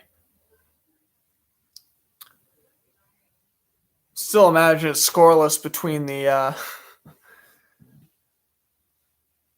between Boston and Tampa.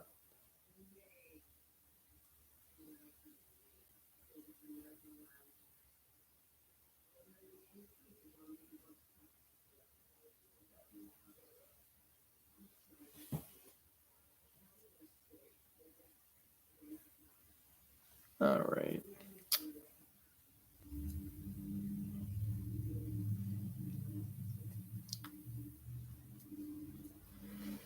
All right. Okay, they came out of commercial break. Good.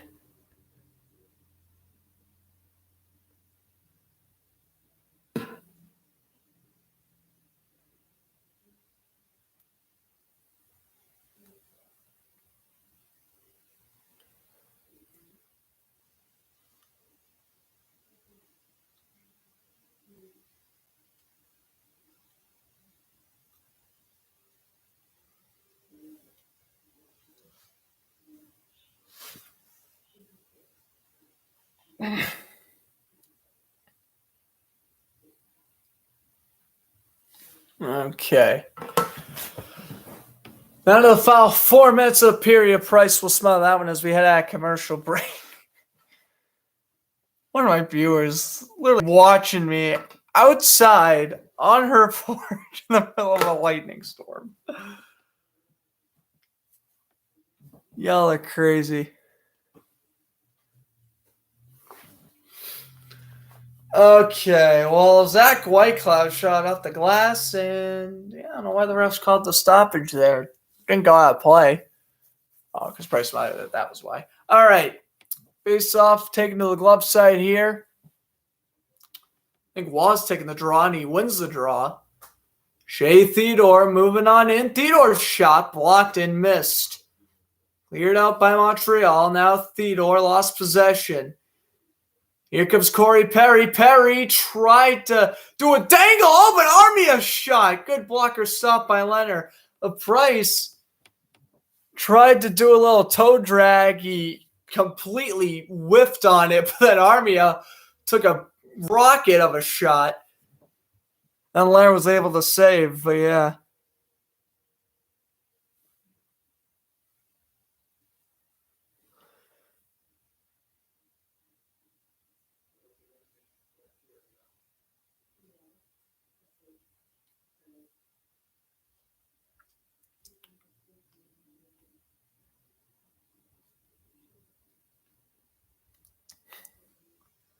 All right. Okay, so taking just outside Vegas' zone, 3:28 to go. Draws one by Vegas. Backhander, and here comes Riley Smith, the backhander saved by Price. Of course, Smith, the Vegas goal scorer, back in the first. Backhand shot on goal, but Carey Price making a tremendous save again on a near breakaway chance.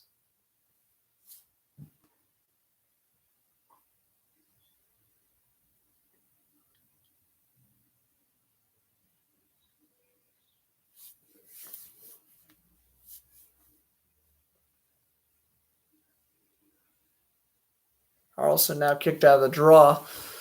So taking to the glove side of Price. Marchessault will take it against Deneau, and Deneau wins the draw. Weber will play it off the glass. Brought up ahead. Puck will go in wide. Pietrangelo delivers the body to Gallagher. Pass looking for Pietrangelo, taken away by Gallagher. Gallagher will bring it up ahead and he'll shoot into the zone. Another thing we're going to do during second intermission, by the way, I want to re-listen to my Caulfield goal call. So we'll go have some fun and do that, because if that Caulfield goal is the game winner, I'll be doing a voiceover, putting my call over the goal. And I'll probably post that on Twitter and stuff. Anyway,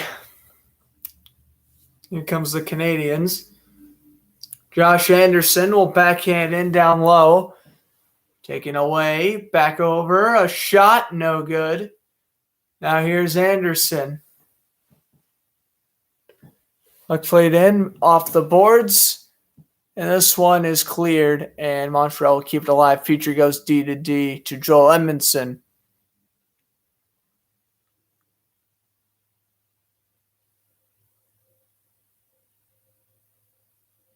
One flipped in around the boards, and puck is kept alive. Marchessault, by the way, had a 1:26 shift. Good for him. Logging up those minutes. That's a trip, and it's not a trip. On Petrie, are you kidding? That was blatant. Oh, Vegas robbery. Oh, refs missed the most blatant trip I've seen all evening. Oh, boy. I got to see a replay of that one. Maybe it wasn't. Oh, even Petrie was like, that's a trip. And he's like, that's not? Oh, my goodness. Play resumes. I want to see a replay of that one. Thank goodness we're heading to the intermission soon. I'll have to look back at that one, because I am heavily shocked they didn't call that trip. Unless I'm just crazy and he tripped over his own skate laces. I don't know. Well, let's see. But we'll look back at it in the final 50 seconds. Here's Tuck. Shot on in, and Weber's just going to glove that one down. Weber, the pass up ahead, and puck will. Oh, boy. Another misplay by Leonard. That time it's Corey Perry who almost scored. Agus comes up the other way, 3-on-2. Pass from Pietrangelo over to Theodore. Played around the boards. Canadiens will get it back to Foley. Up ahead it goes, and he missed it. And icing 18.5 to go. Please show the trip. Well, the one I thought was a trip. I need to see this. Yeah, he tripped Stevenson. That's a trip. Are you kidding? I'm not even a Vegas fan in the slightest of fan. I'll tell you one thing. If this is the Bruins, I would be going insane right now. Oh, no. If it was the Bruins, you'd be going crazy. You're right. If it was the Bruins, I'd be giving the referees an earful. And I'm already giving them an earful. That was horrible. Even DeBoer's like, really? You got to call that. Petrie gets away with one. It's away with a trip on Chandler Stevenson. All right. There has been a lot of calls that have gone Vegas' way, so I can't really say I feel bad for Vegas, but still, I am blatantly shocked that. I didn't call that one at least. Anyway, here's the D-to-D pass. Pietrangelo will shoot into the zone. Now Montreal will shoot into the Vegas zone. Puck will bounce off the boards. Icing is waved off. And up ahead goes Theodore as time expires. 2-1 Canadiens at the second intermission. They're 20 minutes away from their first Cup final appearance in 28 years. In 28 years since the team with most Stanley Cups have been to the finals. Well, that might happen here. Cole Caulfield scores blocker side on Leonard in that second. Oh, no way. Really? Red Sox had a combined no-hitter going.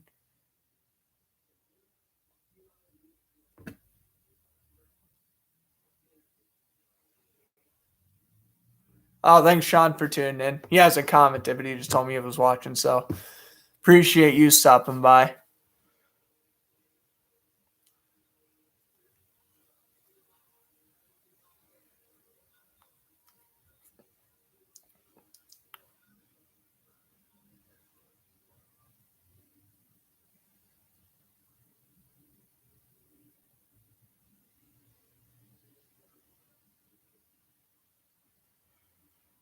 Okay.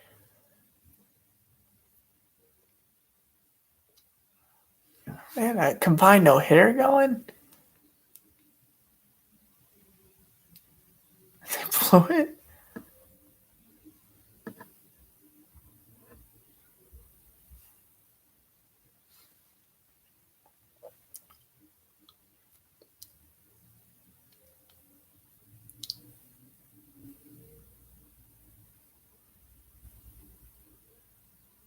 Okay. Well, before we get into the sports news, I just want to quickly look back at my Caulfield goal call. That had to be around 17 minutes ago, maybe. I mean, StreamYard made this so much easier, right? Because I would have the banners. Like, the second is like 2-1 Montreal, I would know because I would change it. Because you only have 20 hours of streaming when you have to use StreamYard for free. You have 20 hours of streaming a month. Yeah.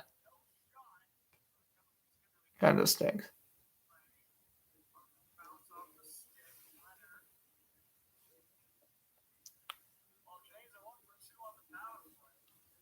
Yeah, that was on the power play. I was after the power play. I was like at the 20-minute mark, maybe. I don't know.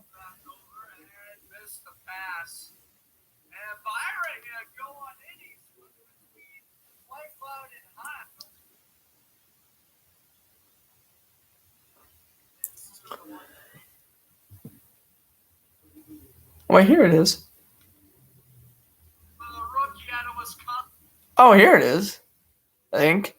They have about 29 minutes and 25 seconds. As we approach the halfway mark of. Oh, so it's right around here. That was a good estimate. Okay, here it is. Caulfield going on in, works around and scores left side. Cole Caulfield. Hey, that's a good goal call. I didn't screw nothing up. That's a good goal call. I didn't mess nothing up. That's a good goal call. Yes. Good goal call. Pat on the back for me. It wasn't like the Riley Smith goal where I was reading some dude's comment. I look up and I'm like, oh, it's in. Oh, God, I hate when that happens. I'm reading someone's comment and then they score. I'm like, really? I can't do a voice recording of that.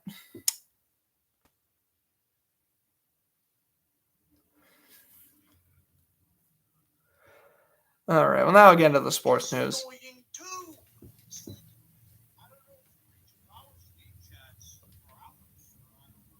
All right. Before we get into the news, we'll go over the shots on goal, by the way, are 2-1 or 22-21 in favor of Montreal.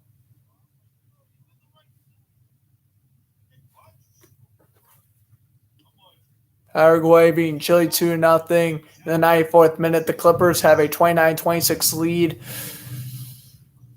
over the Suns. MLB scores. Oh my goodness, how's this Blue Jays Orioles game not over yet? Good Lord. That game needs to end. Same with the Astros. Why the Astros Tigers game's only in the 6th? It's 8-2 Houston. We already know Detroit's not coming back. Okay. Top of the 8th, 4-3 Reds over the Braves. What happened to Atlanta, dude? They were so good. Well, Marcell Ozuna did get arrested, but still. You should still be decent. They are not good. They are losing to the Cincinnati Reds, who have a better record than the Braves. What? The Reds are a game ahead of the Braves in the standings? Are you kidding? Braves? Really? You guys are awful now. So the bullpen is back to being atrocious, I'm assuming. All right. Top of the 9th, Red Sox, Rays. Still scoreless. Meanwhile, the game on Tuesday went to like 12 innings or something. So that game will probably be going into some extra innings, I would assume. Nationals have a 7-0 lead over the Marlins in the bottom of the 8th. Indians and Twins tied at 1, top of the 6th. And the Pirates have a 5-1 lead over the Cardinals in the bottom of the 5th. And then starting in about 15 minutes, Cubs and Dodgers. You can see that game live on MLB Network. It is now 30-26. Clippers over the Suns. And all right, enough of this. Let's go. We have the sports news from the past 48 hours.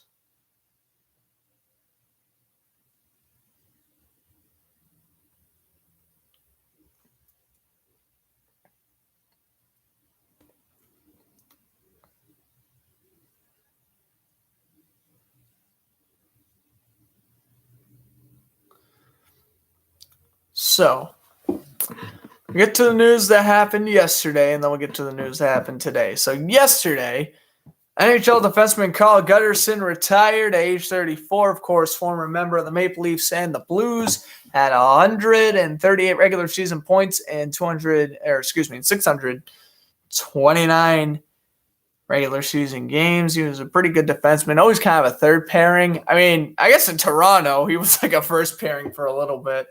But it's Toronto. He was paired up with Cody Franson, maybe. Owen Pollock. Yeah. He was the best He was the best Maple Leaf defenseman for like for a couple of years. Oh, God.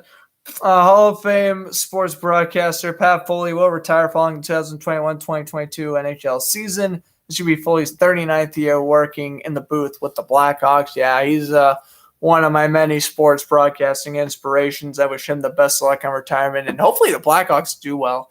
You know, it kind of sucks that they collapsed because in reality, I would have rather seen Chicago in the playoffs over Nashville. Well, Nashville will put up a good fight against Carolina. I'll give them credit to that, but I don't know. I kind of want the Blackhawks to make it in. It's like, when the Blackhawks were during their dynasty, especially after 2013, because obviously I'm from Massachusetts, I'm like, oh no. I can't stand the Blackhawks. But now that a lot of the core's gone, he's gonna probably retire. Crawford and Seabrook already retired. Andrew Shaw's another one. Taves was injured all year. Kane kind of had a down year. It's like they still have players I like DeBrincat. I like him. Connor Murphy's pretty chill. Malcolm Subban, Bruins legend. Yeah, I like Malcolm Subban as well, I guess. Although he was like the worst Bruins goalie ever. Like he was Dan Vladar without winning his first 2 games before imploding on the rink. Bad. But yeah, I was still a beast in Providence, so I still respect Malcolm Subban from his years with the Providence Bruins.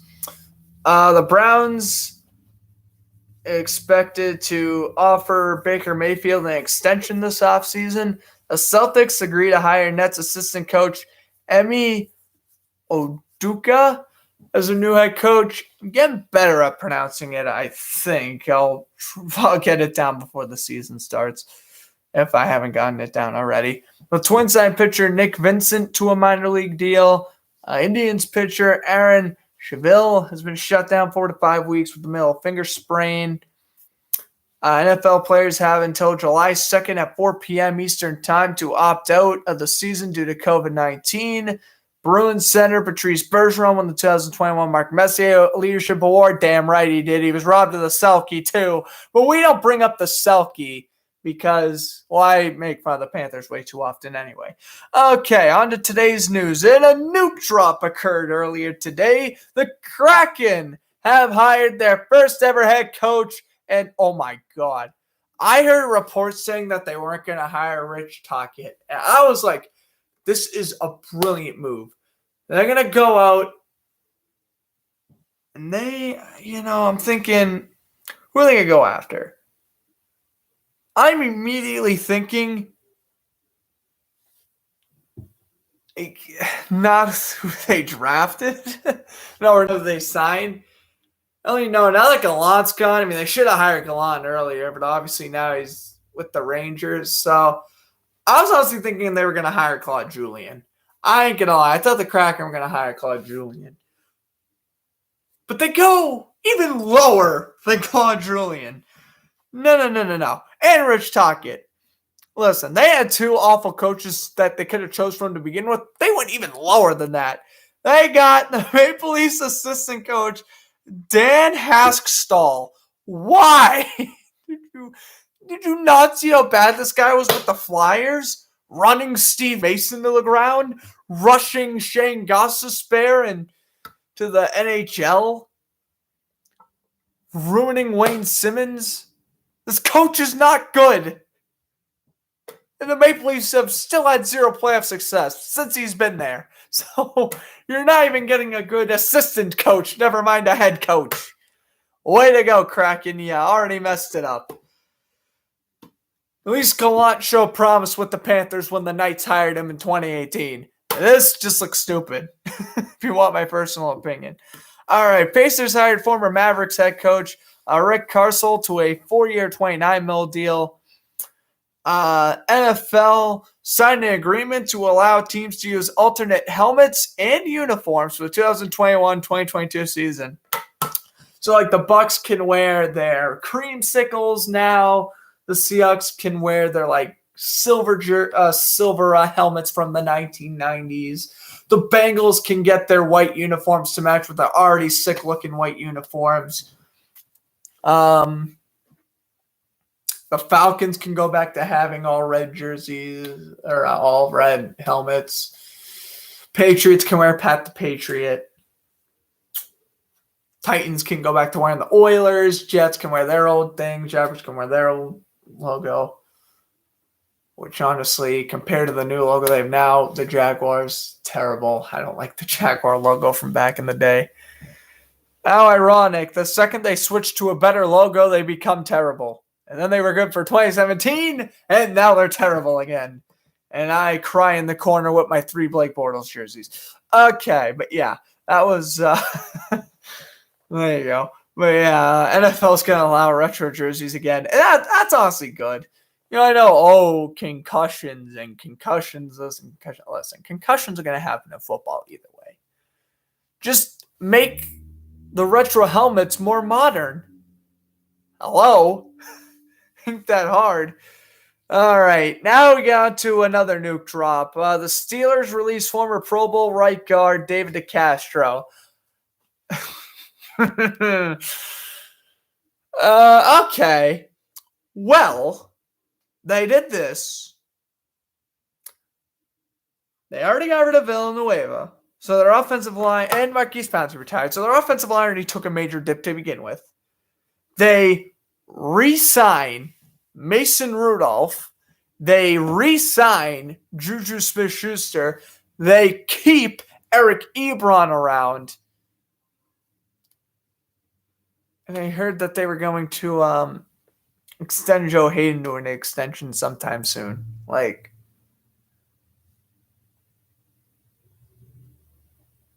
Dude, you're literally going to let Ben Roethlisberger get killed.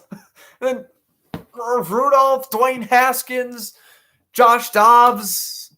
I was about to say Duck Hodges, but he's on the Rams now. Oh, my goodness. They're just going to let all their quarterbacks just, no. Not fun to be in Pittsburgh right now. Oh, and better yet, who do they replace him with? Trey Turner. The injured, already in his late 20s, Trey Turner. Really? You're really going to undergrade?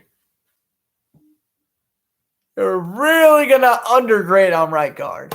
Good job, Steelers. I wish you the least amount of success in the future. All right. The ESPN hires Mark Messier to a multi-year deal as a hockey analyst. That's very smart. And then, like I mentioned at the top of the broadcast, the Kings re-signed center Blake Lozo to a one-year deal worth $800,000. The whole David DeCastro thing is so stupid. I hate that. That drives me nuts.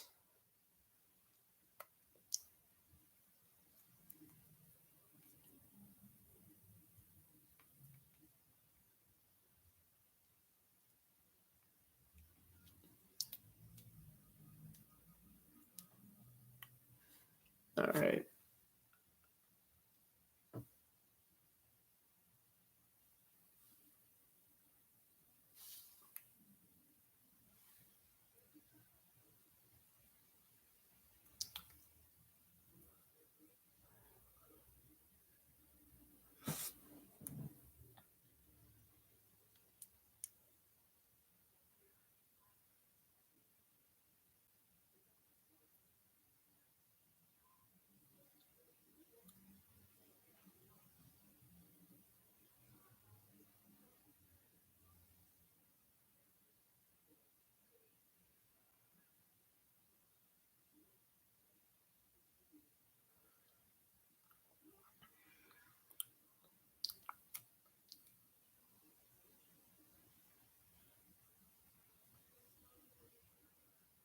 Okay.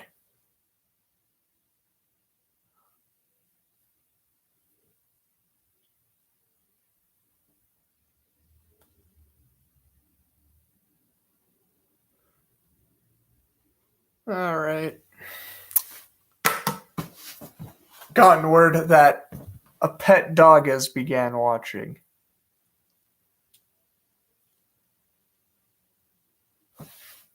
Sick. Okay. Is the bottom of the ninth. Don't lose. Oh, Clippers Suns is tied at 25, by the way, or 35. Don't lose, Red Sox. Come on. Don't lose. Please don't lose. Oh, Matt Barnes just gave up a hit. Oh, they're going to lose. Really? Oh, was this an out? Oh, it was an out. Never mind.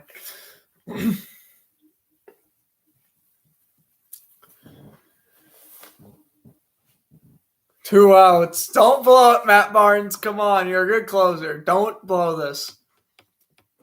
Pitch up high. 97 miles an hour. 1 of the count. Manuel Margot. He actually had a pretty good playoff run last year. with the Rays. He had a couple of home runs in the Blue Jays series. Barnes, way inside. 2-0. Are you kidding me?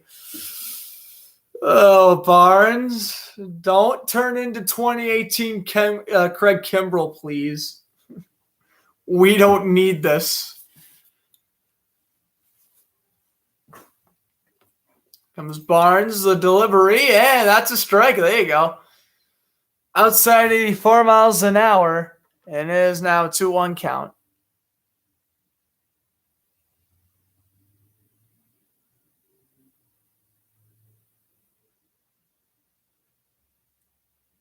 Here's a hit. Margot! Oh, no. In the left field, base hit.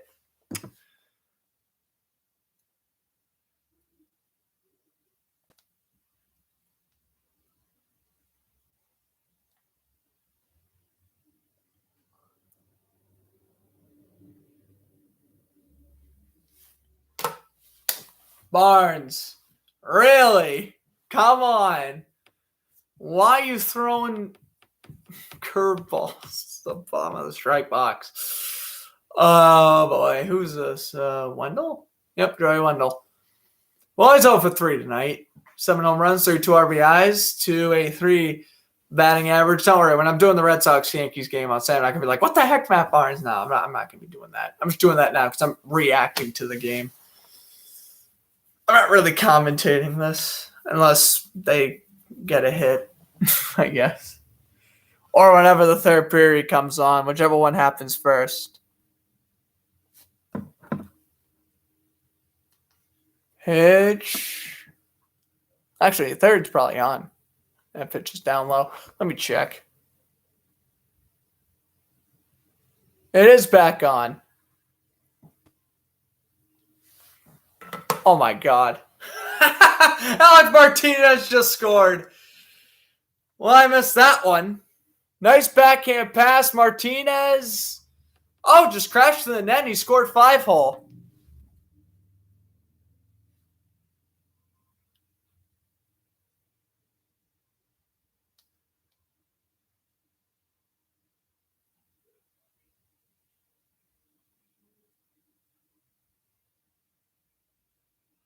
No more watching Red Sox during these intermissions. Second time I came on late, and this time I actually missed a goal. Oh, well, Martinez scored and he tied it. Okay. At least that wasn't the... I swear. That was like overtime. Well, if it was hanging to overtime, I wouldn't switch the channel anyway, but good save by Price, and then he scored glove side. I kind of just stuffed it 5-hole. All right, 18:45 to go, tie game. Alec Martinez scored. I was too busy worrying about the Red Sox losing a game. They're probably going to end up losing anyway. Pietrangelo and I couldn't see who got the other assist. And neither here nor there. Here comes Montreal the other way. Fleury lost possession. Gallagher. Turnaround shot, save Leonard, and he smothers.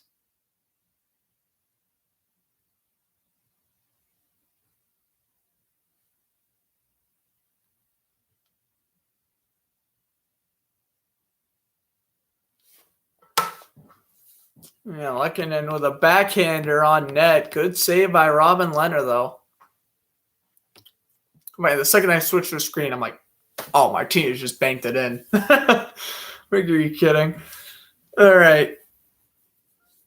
Well, face-off taken to the glove side. No more changing channels. We sticking on the hockey game the rest of the way. We came here to commentate this game. We're going to stay commentating this game. And yes, I will give you updates on if the Red Sox presumably blow that game. Knights will bring it up ahead. Puck will bounce off the boards. What's up, Alex? Thanks for stopping by. 2-2. Knights tying it moments ago. Gonna try to take the lead here. Pietrangelo shot. Just missed. Rebound. Oh, good save by Price hugging the post. Intense game here in Montreal. If Canadiens win, they advance to the finals. Vegas win, we have a Game 7 Saturday night, which, again, I will be on the call for. I'll also be on the call for the Tampa-New York game tomorrow. Hopefully we have some game sevens again. We only had 2 game sevens heading into this round. So yeah. Oh, I know. Don't even get me going on the MLB All-Star Game jerseys. So bad. They literally are the Red Wings reverse retros 2.0. 100% right on that one. You nailed down the coffin because the All-Star Game jersey is just awful. Is what it is. So out in front. Oh, man. Suzuki took the shot. He missed it wide. Leonard. That was out of position. Here comes Vegas now. Dishes it over. First shot by Tuck. Save Price. Alex Tuck with a wrist shot. Carey Price made the save.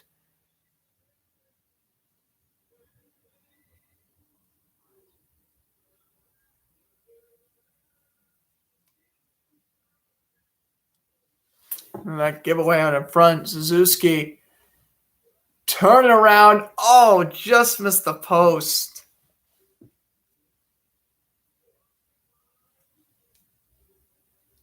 Close attempt, though. Montreal will control it off the faceoff. Weber tries to pass up ahead. Stolen by Vegas. Vegas will dump it in down low. Over to Riley Smith. Smith lost possession. Over to Marchessault. To Smith. And now this one will be brought up ahead by the Canadiens. Shot on in around the boards. Byron will pin Pietrangelo. Back over to the blue line. This one is tipped. No good. Pietrangelo now brings it up ahead. Over to Marchessault. And now we get a stoppage.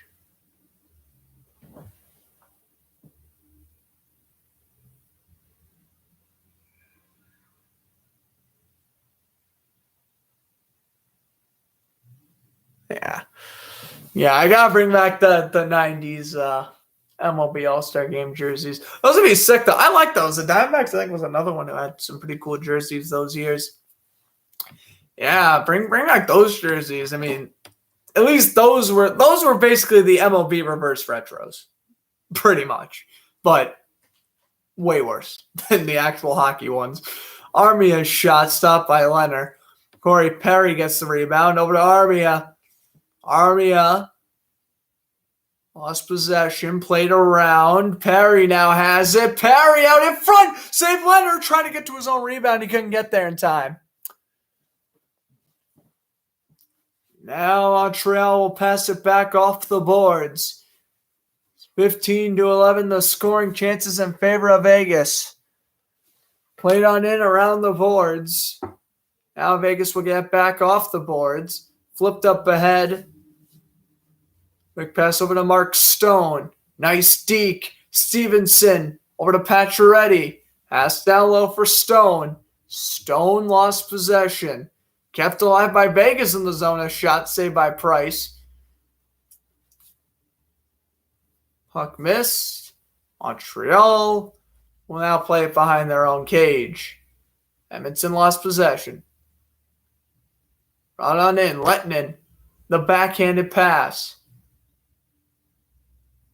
Gallagher will dish it back over. Shot attempts are 48-27. Did I read that right? Oh my goodness. Vegas really out shooting Montreal here. Laid around the boards. McNabb will bounce it over to Pietrangelo. Marchessault over to McNabb. And brought up ahead. Roy lost possession. Around the boards. Pietrangelo go back forward, avoids the icing, the long lead pass up ahead. That one bounces off a skate. Dishing it back is Caulfield. Up ahead, Paul Byron. Byron goes on in with speed. Goes around and he'll shoot low. That one's blocked by McNabb. Now the night's clear off the glass and into the Canadian zone it goes where Shea Weber will bounce it off the boards. We are already over 6 minutes into this period. We got to get back-to-back overtime games. So I got 13 minutes. Someone's probably going to score in 13 minutes, but I'll have to start using my announcer jinxes. I don't know. Depends on how far we go. I might. We'll see. To know with a good check. God, could you imagine if someone won this game because I opened up my mouth? That would be insane. I mean, hey, listen, I was announcer jinxing. I think it was game 3. Lightning Islanders. I was on a roll. I had like 3 that night. Pass out in front. Oh, save made the no. With the shot on Leonard. Making the save.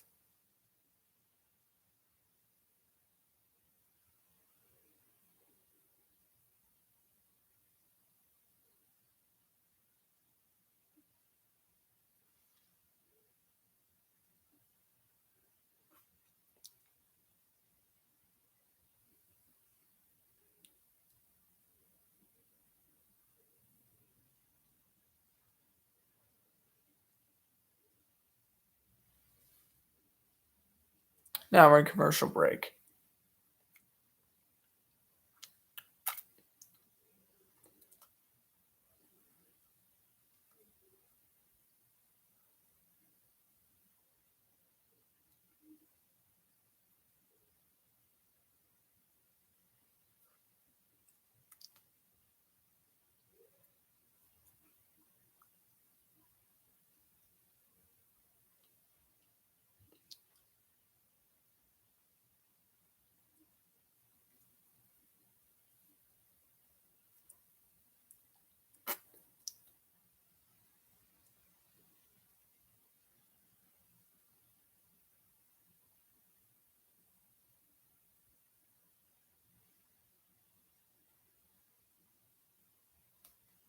Oh, did they seriously just lose? No way, the Red Sox actually just lost. No, they didn't. No, they didn't. No, they didn't. I'm in denial. They did. How did they lose? Matt Barnes, you suck.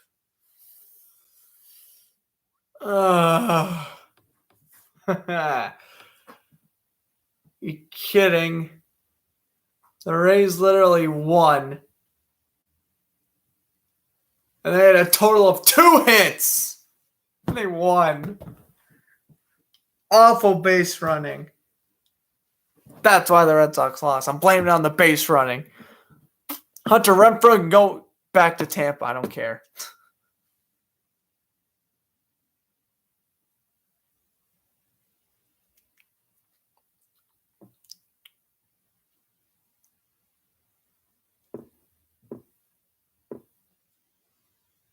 All right.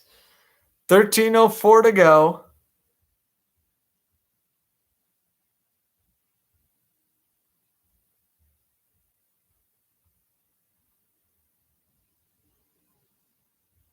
Face off will be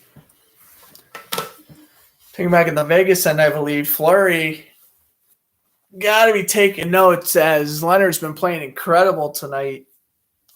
And has a lot of 2 goals, but other than that, he's played strong. Yeah, this one's going to be played around by Martinez. Up ahead goes Vegas. Tuck will backhand into the zone. The pass out in front doesn't connect. No sack. We'll lose possession. Tyler Toffoli goes on in. The pass flipped in around the boards. That one now bounces off. And Montreal will go back into their zone with 12.5 to go.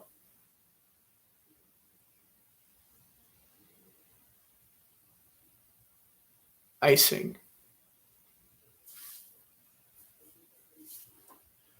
As there was Shea Theodore.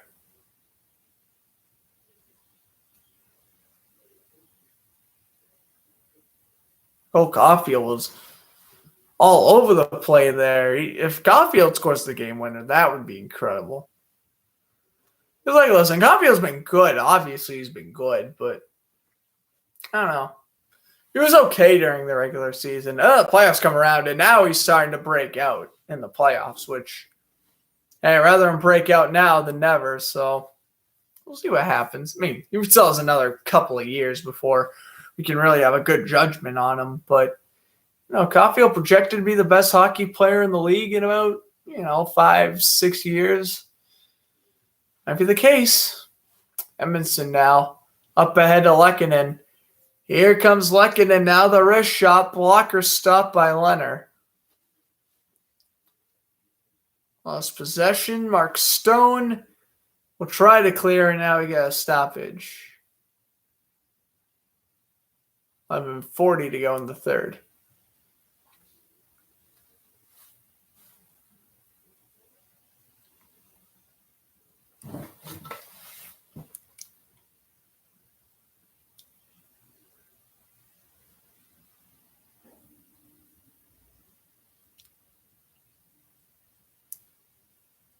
Okay.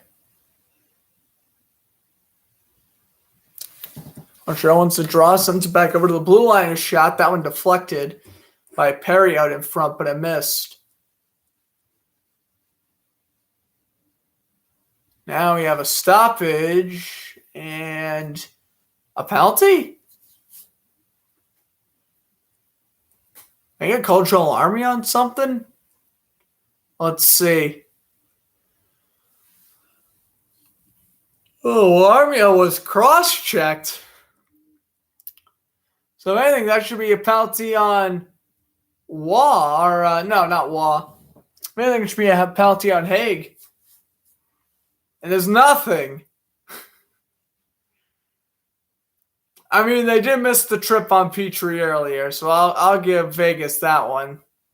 Although, again, in my opinion, that should have been a cross-check. Puck bounces out in front. Leonard with the save.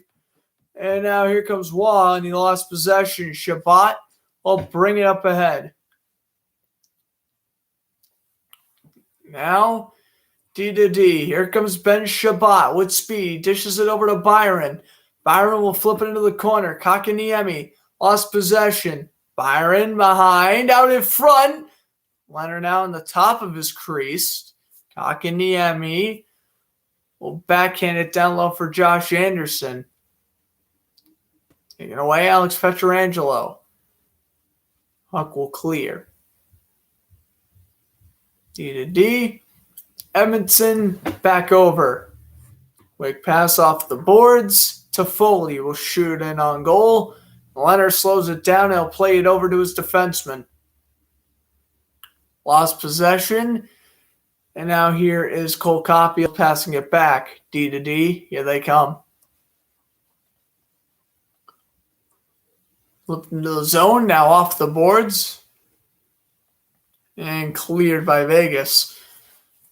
Now in a puck jam behind the cage was Koslar, but he can't play it. And now Vegas will steal.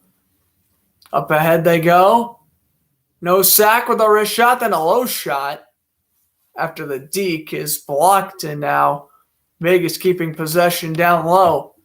Pass doesn't go back over to William Carrier, and cleared by Montreal, and down the length of the rink it goes. Icing on Pietrangelo. 9:25 to go in the third, and if we do not go to commercial break, I'll be shocked. We aren't going to. I'm shocked.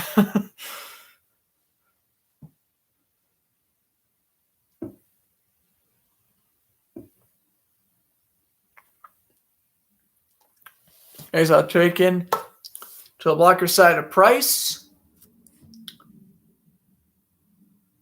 Zuki with the face-off against Waugh, and Suzuki wins the draw. I think I've been saying Suzuki, and I'll break that habit right away. It is Suzuki, and I knew that. Why do I mispronounce his name? I have no idea. Regardless, Vegas will backhand this one into the zone. Edmondson gets hit. Now played around the boards by Pacioretty. Back over to the blue line. Pietrangelo shot. Kept alive. Waugh. The backhander's no good. Back over to the blue line. A shot. That one's deflected wide.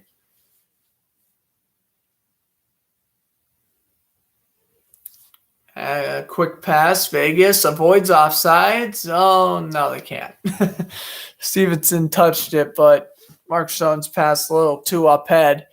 And with 8:40 to go, we're heading to commercial break.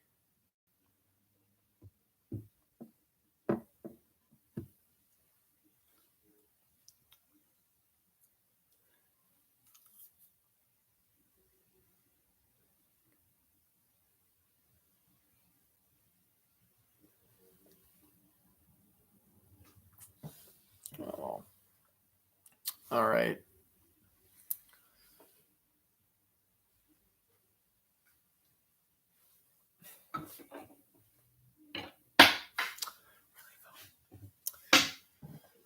So, Rays win the series against Red Sox. That's not good. I think they take the AL East lead again, which sucks for me anyway. Blue Jays beat the Orioles 9-0. The Reds beat the Braves 5-3, and the Nationals beat the Marlins 7-3. Astros being the Tigers 8-2, top of the ninth. Twins Indians tied at 1, top of the eighth. Pirates being the Cardinals 6-1, bottom of the seventh, and the bottom of the first. The Cubs have a 1-0 lead over the Dodgers.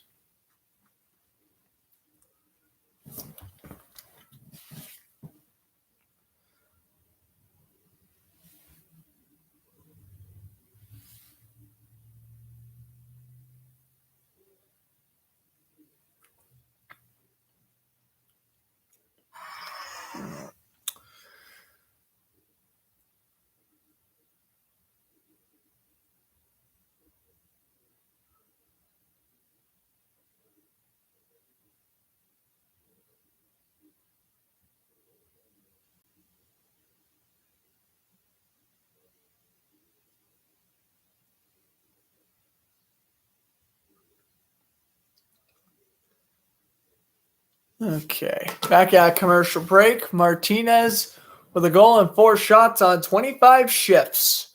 Petrangelo was shoot in on goal and he missed.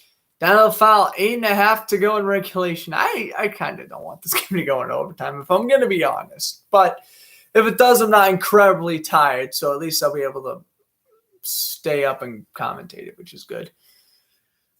Hopefully I didn't just announce or jinx myself and give myself 20 times fatigue than I just had 5 minutes ago. Pass up ahead for Kakaniemi, doesn't connect, and now here comes Waugh. Waugh with speed. 2-on-2. He's got Tuck. He's going to pass. Oh, the pass didn't connect. And William Carrier, and he missed it. Really? Kakaniemi shoots it in.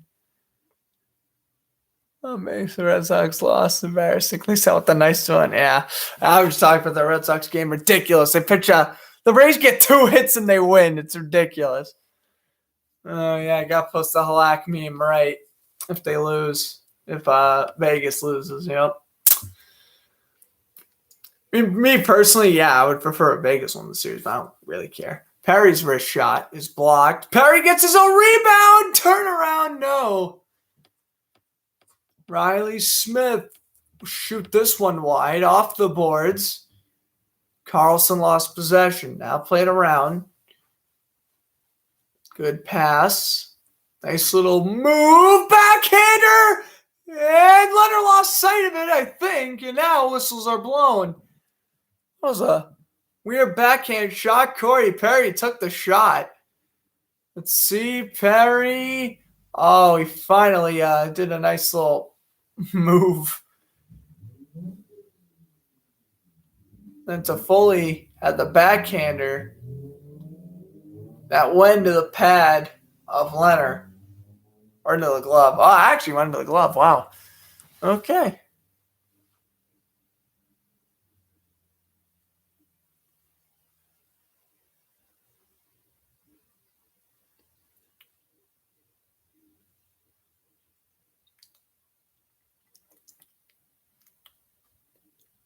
All right. Vegas brings into the zone before offsides again. 7:03 to go in the third.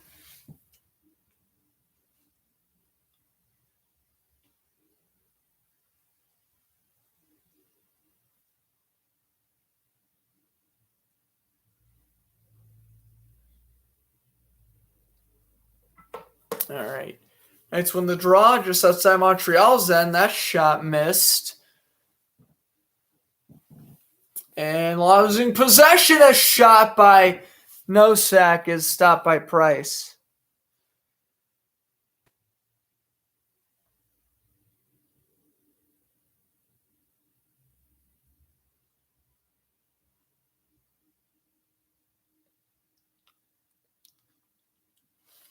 Oh, man, no sack. Went on in, and he made a good save.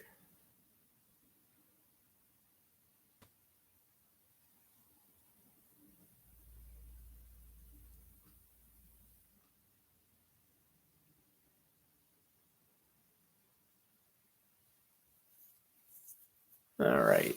Canadiens win the draw, and they have possession. Weber tried to dish it back over to his defenseman.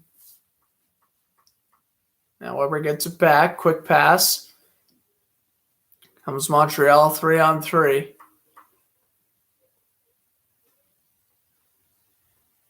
Going behind the net now. Pietrangelo will clear. Leonard almost misplayed it, but luckily for his sake he didn't this time. He misplayed it twice before, which almost led to Montreal goals. Goes Vegas now. Trying to steal it from Montreal as they go past center. Byron the backhand, taken away. Roy will shoot on in. Yeah, Mark lost possession as well, and this one is cleared. And this one's actually going to bounce off a Haig, and now it's brought up ahead. Pass to Waugh. He had Tuck in the slot. He couldn't get the pass over there. Here comes Montreal now. Backpedaling in their own zone, off the boards it goes. Shot on into the zone, and now Montreal will get to play it. To Petrie. I've just realized this will probably be... We'll probably go to commercial break, which will be our last of regulation if this game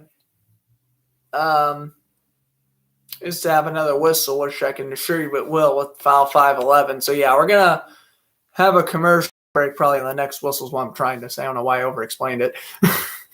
Hayes will bounce this one off the boards, kept in the zone. A shot saved by Price. William Karlsson with the shot. Oh, come on. Don't do me wrong. Okay, I'm not wrong. Right into commercial break. 4:58 to go. And yes.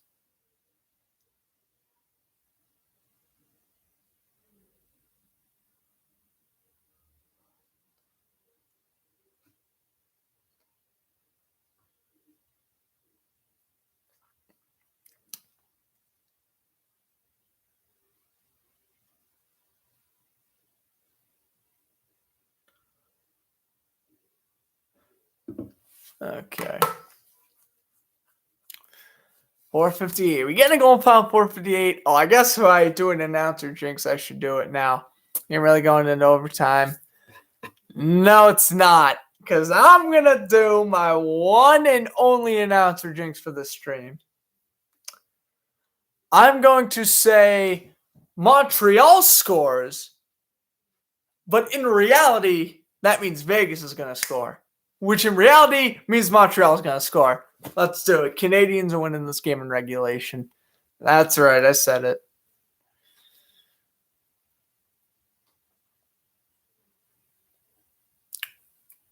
So Montreal's going to score. Therefore, Vegas is going to score. Therefore, Montreal's going to score.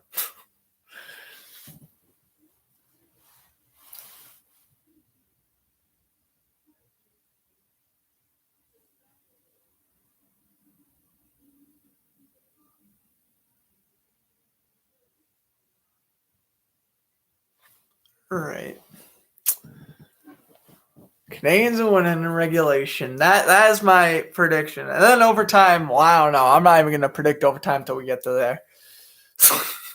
Yeah, Sean. Yeah, according to me, you're going to have to post your Canadiens meme in about 10 minutes. I got a game alert ready for my Instagram. I just realized I do not have a post for that yet. Wonderful.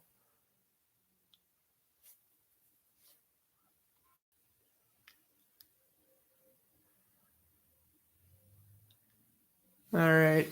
Canadiens win the draw and they bring it up ahead. Like, I swear. Nice thing is called. So I'm giving Montreal 4 minutes and 51 seconds to score. And if they score within this time frame, oh my God, I apologize to every single Knight fan. I kind of would have announced or jinxed you out of the playoffs, but we'll see. We'll see what happens. Face-off taken to the blocker side of Price. Zuki to take the draw against Marchessault. You believe Marchessault was drafted by the Blue Jackets? Yeah, me neither. So weird to think about. Anyway, Carlson pinned to the boards. Marchessault now has it. Suzuki back over. Oh, he actually gave it up. Here's Pietrangelo's shot, and that tip is wide.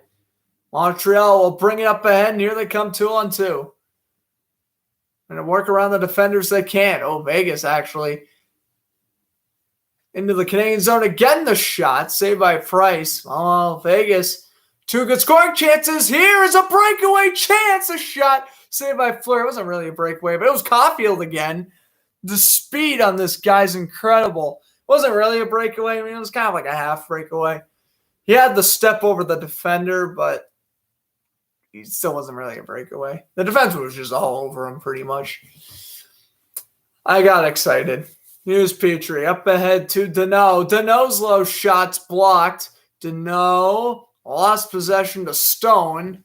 And up ahead goes Vegas. Bounced off the boards. White Cloud goes D to D. Over to Stone. And here comes Vegas entering into the zone. The backhander on goal is no good, and Montreal will clear. Down to 3.5, it misses Leonard, so icing and face-off taken back in Montreal's end.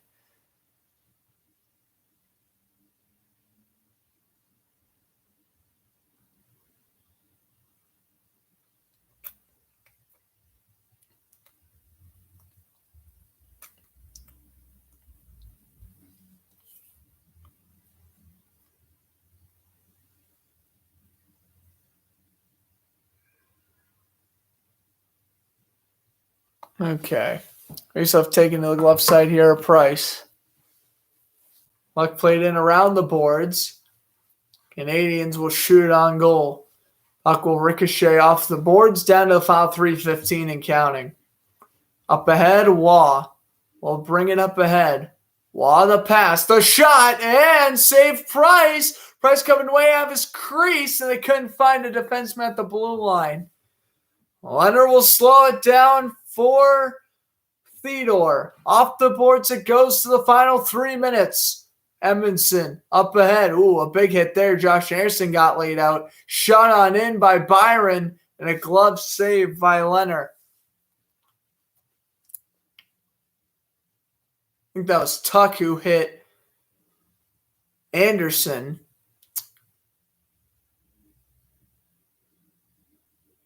It's getting so nerve-wracking to commentate. I'm not even a fan of these two teams. And I'm getting very antsy watching this. I have no idea why. Yeah, I would prefer a Vegas won the series, but in reality, I really have no say. So at least when it goes into overtime, I'll be relaxed. But I don't know. This game is kind of getting me excited. I don't know. At least my heart won't be pounding out my chest, though, which is good. Because that happens way too much when the Bruins go into overtime during these things. Backhand by William Karlsson missed, and Knights can't get a shot on the rebound. Joel Armia tries to bring it up ahead. Knights keep it into the zone. The backhander is a dogfight in front of the net between Weber and I couldn't see the Knight. Vegas, though, will retrieve it in their own end down to the final minute. Oh, final 2 minutes, rather. Up ahead, past center. No sack the pass. Over to Tuck. Lost possession. Wait around the boards. Vegas keeps it alive. Pietrangelo, D to D. That shot nearly tipped. No sack down low. William Carrier.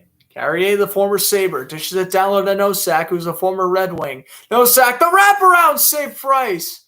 Hugging the post. Back over to the blue line. Pietrangelo a shot. That one ricocheted wide. And Montreal, they got to clear it.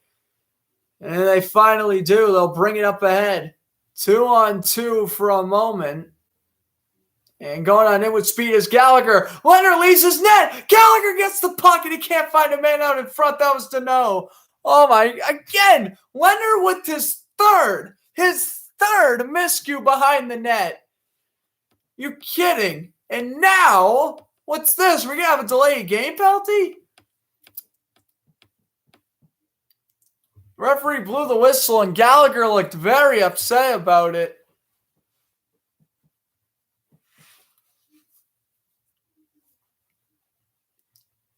I don't know what they're going to call here. Well, not a power play, that's for sure. Okay, face-off is won by Vegas. McNabb will play it around. Off the stick it goes, and Montreal will get it at center. It's Donnell. Up ahead. Off the boards it goes. Down to the final minute of regulation. Lekanen with a big hit on McNabb. Here is Martinez with a backhander. Up ahead to Stone. That one taken away. Here comes Montreal. It's Gallagher. Going on in. Flips it in off the glass. So Foley down low trying to steal. Montreal keeps in the zone. Byron the pass. Didn't connect. Stone up ahead. Here comes Vegas now. Quick shot. Saved by Price. Puck goes in behind the net now. Vegas refusing to give up here. Quick pass down low. Taken away. Weber lost possession. Kept at the blue line. Pass down low. Here's a potential backhand shot. He will backhand it the pass. No, it goes underneath the stick. Down to the final 5 seconds, 4 seconds. Montreal just trying to hold on to the puck, and they will. Overtime. We're going to overtime. Well, this works. Be as quick as the Islanders Lightning one, preferably. This is insane, though.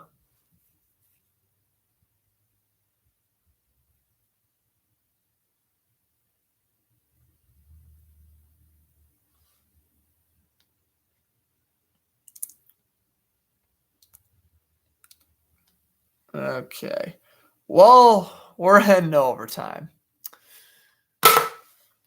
Because I tried to give Montreal a win, and they didn't take my advice and score.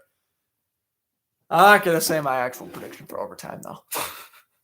That I will not do. But what I will do is go for a little bathroom break. So I'll be right back in a few minutes. Don't go anywhere.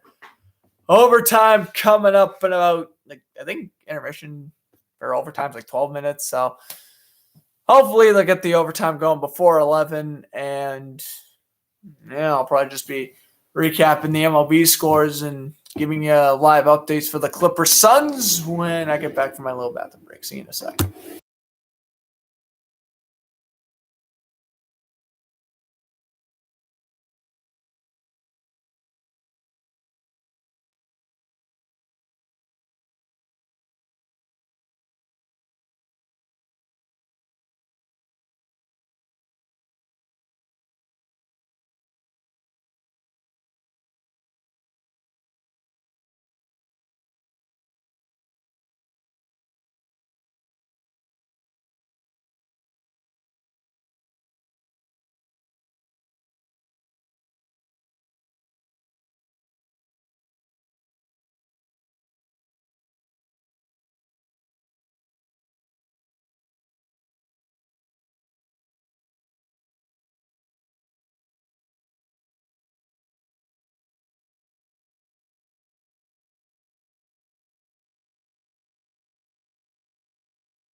And we are back.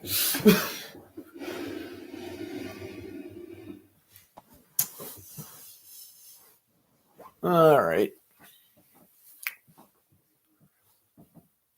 I mean, looks like Vegas was out shooting Montreal 37-31, I saw. I mean, ugh.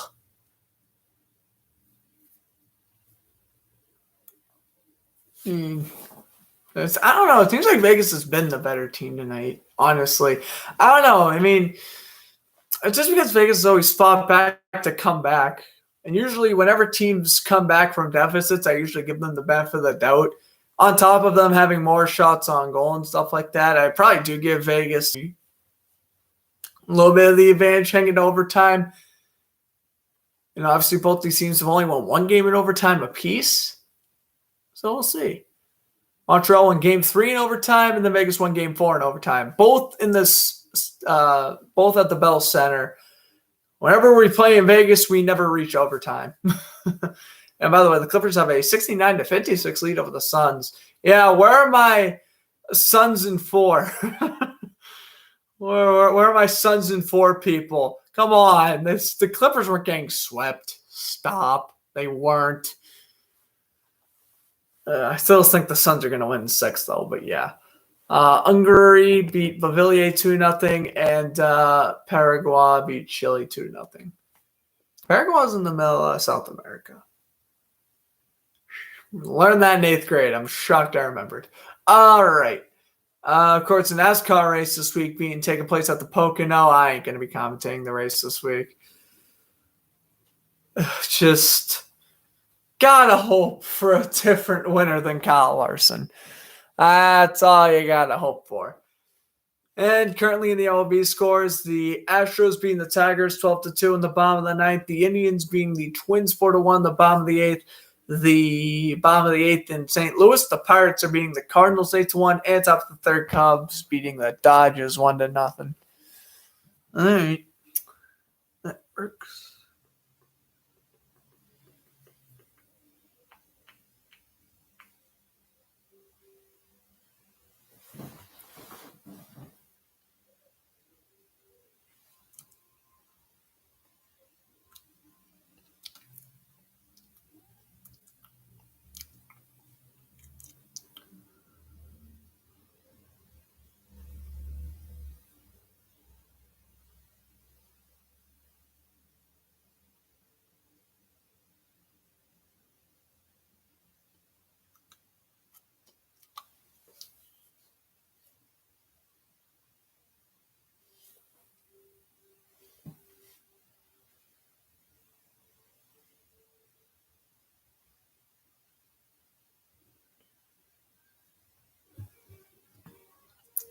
Okay. Kid to Dallas. Oh, really? Jason Kidd getting hired? Is it official? I heard it was a rumor, but I did not hear it was official.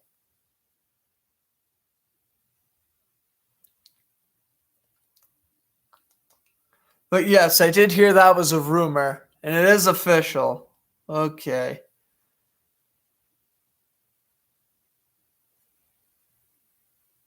That's crazy. Oh, well, it's not official. I saw the same report you saw. Ain't official yet, but yeah, no, it's a downgrade. Especially since the Pacers just got are silly. I do have the post ready though. For when it does happen. I got it ready. You probably can't see it. It's probably blinding you. I apologize. But yes, I got it ready. Okay. Oh, yeah, that's a downgrade, though. I don't know what the Mavericks are doing. They blew it up when they didn't need to blow it up. If that makes sense.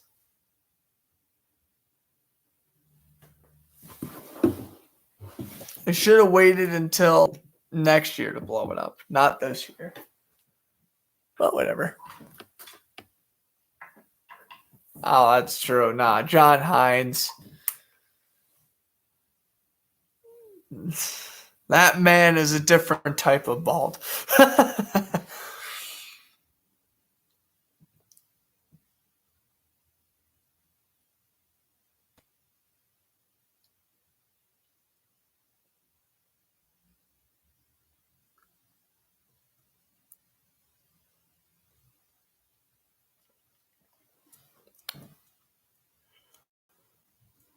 Oh yeah, no, I got it ready. I have not seen it as official, but yes, I did hear that it was pretty much going to happen. But I just checked Wojo like 10 minutes ago, and he didn't confirm it yet, so I'm not going to post nothing until he confirms it.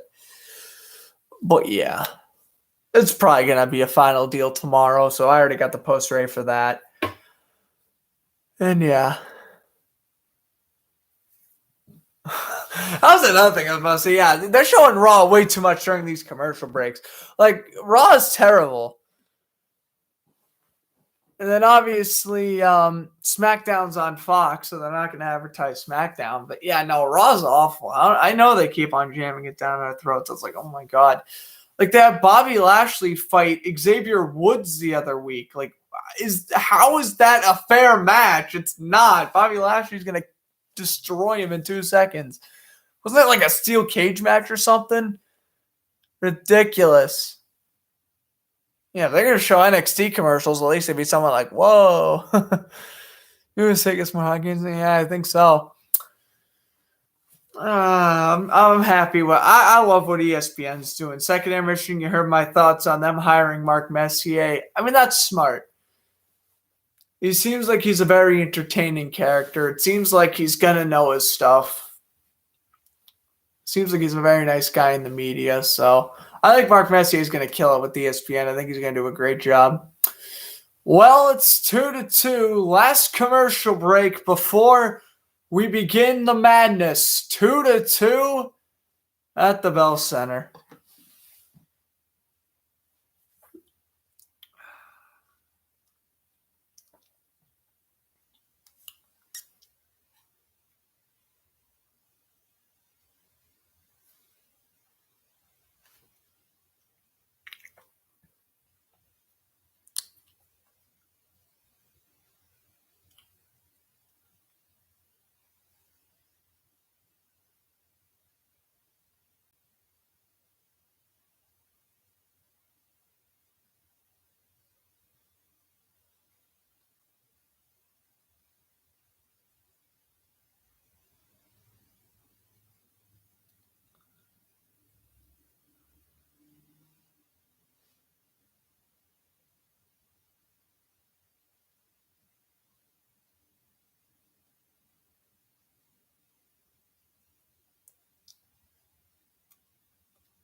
All right, come on. I'm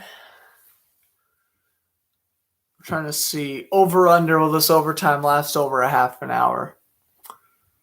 I see. We haven't had a double overtime in a second. Oh, yeah. Obviously, Mark Messier, Canucks legend. I was seeing so many Rangers fans. Someone commented that on Instagram post today. I saw like so many Rangers fans like, what the heck is this? No, he's not. I'm like, oh my God, it's a joke. But yeah, Mark Messier, Canucks legend. Gotta respect it. Hey, listen, Paul Kariya is a Predators legend. and Belfour's a Panther legend.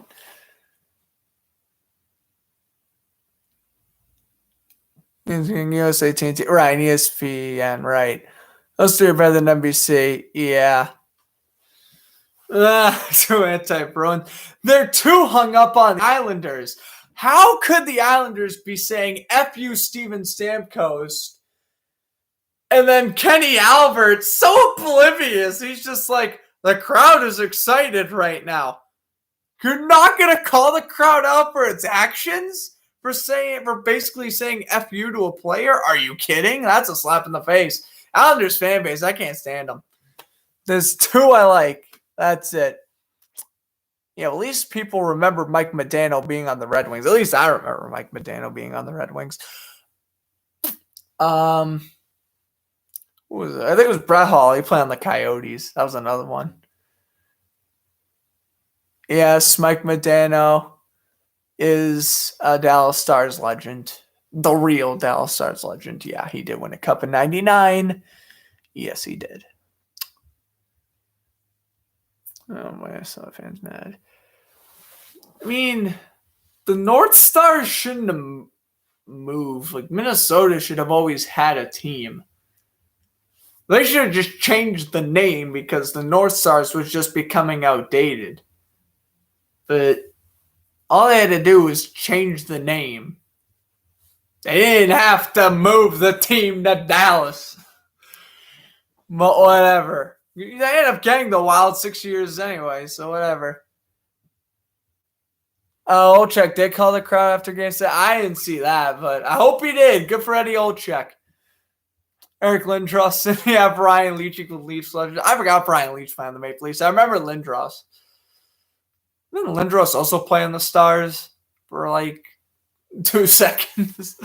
Oh, God. Well, enough nostalgia for one day. Overtime is underway. Waugh loses the draw to Kotkaniemi. Never mind. Here come the Canadiens up the other way. They shoot on in, and icing is called. Yeah, I love looking forward. Like, I love looking back and, like, seeing, like, Hall of Famers on random teams and stuff. I do it all the time for the NFL. I'm like, oh, yeah, Terrell Owens played on the Seahawks in the 2012 preseason. Who remembered that? Absolutely nobody, but it happened.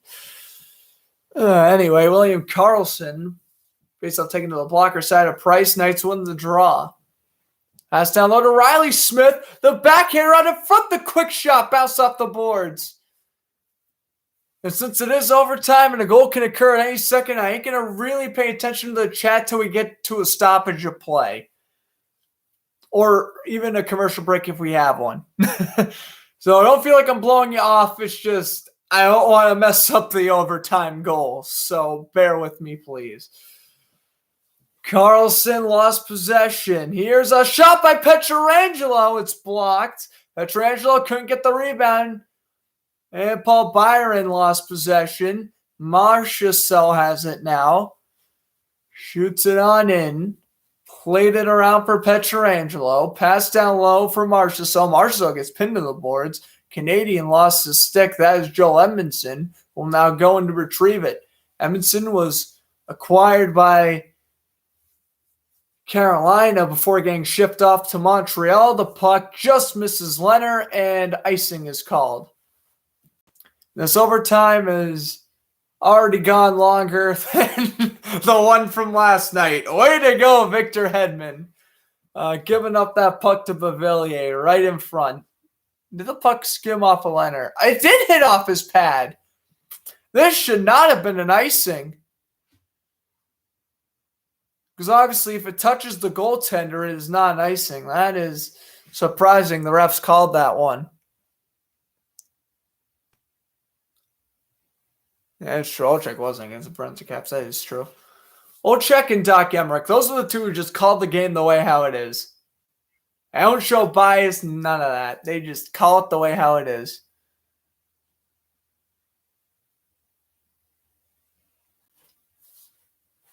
Face off is one, and doesn't go to Martinez. Leonard leaves his net. Martinez bounces it off the boards for Stone. Stone a quick pass. Here's Stevenson. Stevenson going on in. The back pass to Pacioretty. Saved by Price.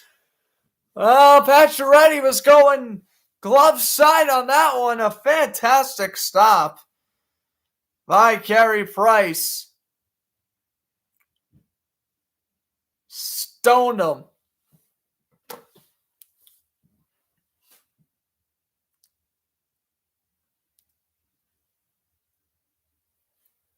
Oh my goodness. Pacioretty.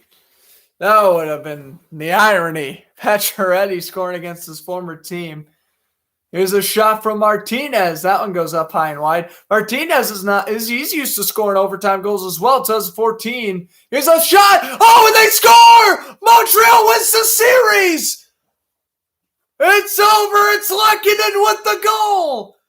And the Canadiens, for the first time since 1993, are going to the Stanley Cup Finals. And that is back-to-back losses in the Western Conference Final for Vegas.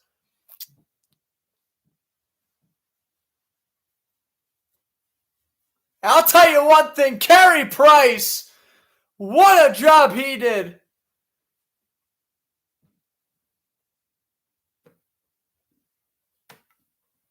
Wow. It is Lehkonen, the right winger. Daga in the hot.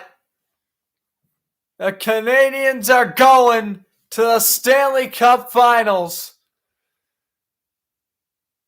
First time since 1993. Can you believe that?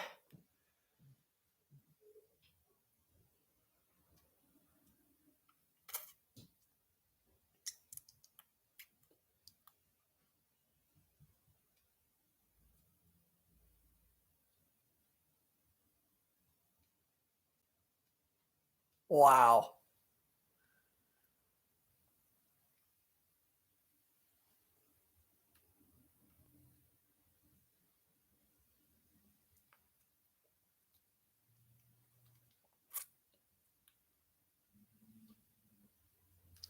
I mean, goosebumps. I was talking about how clutch Alec Martinez was, and right in the middle of that, Lehkonen was like, what are you saying? Shut up, Grant. Alec Martinez was good back in 2014. It's our turn. I hear ya. The Canadiens are going to the Stanley Cup Finals. I am in shock for the first time in my lifetime. This is incredible. I am shocked. They did it. They beat all odds. My prediction was the Canadiens won this game, so I'm proud. They didn't win in overtime. Oh, well, they didn't win in regulation like I thought they were going to, but they did win in overtime. Yes, I was going to pick Montreal to win overtime anyway. The Canadiens are in the finals. What? I mean, this is a fluke run. It is, but you have to respect it. This is the Stars from last year, but more of a complete team. And talking about this, how about Corey Perry? Back-to-back finals appearances for him.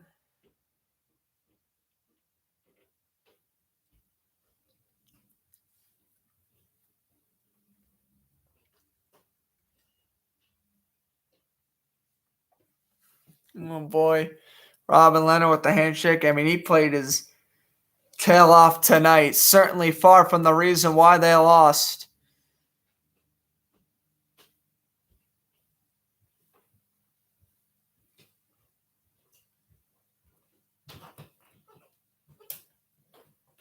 Oh, my goodness. What a game. This is playoff hockey. Arturi Lehkonen. The guy's insane. He's been quiet all series, but he finally got the job done. And he's going to send Montreal to the Stanley Cup Finals. Unbelievable. They are the first Canadian team to make it this far in a decade. And now they can wear their championship hats.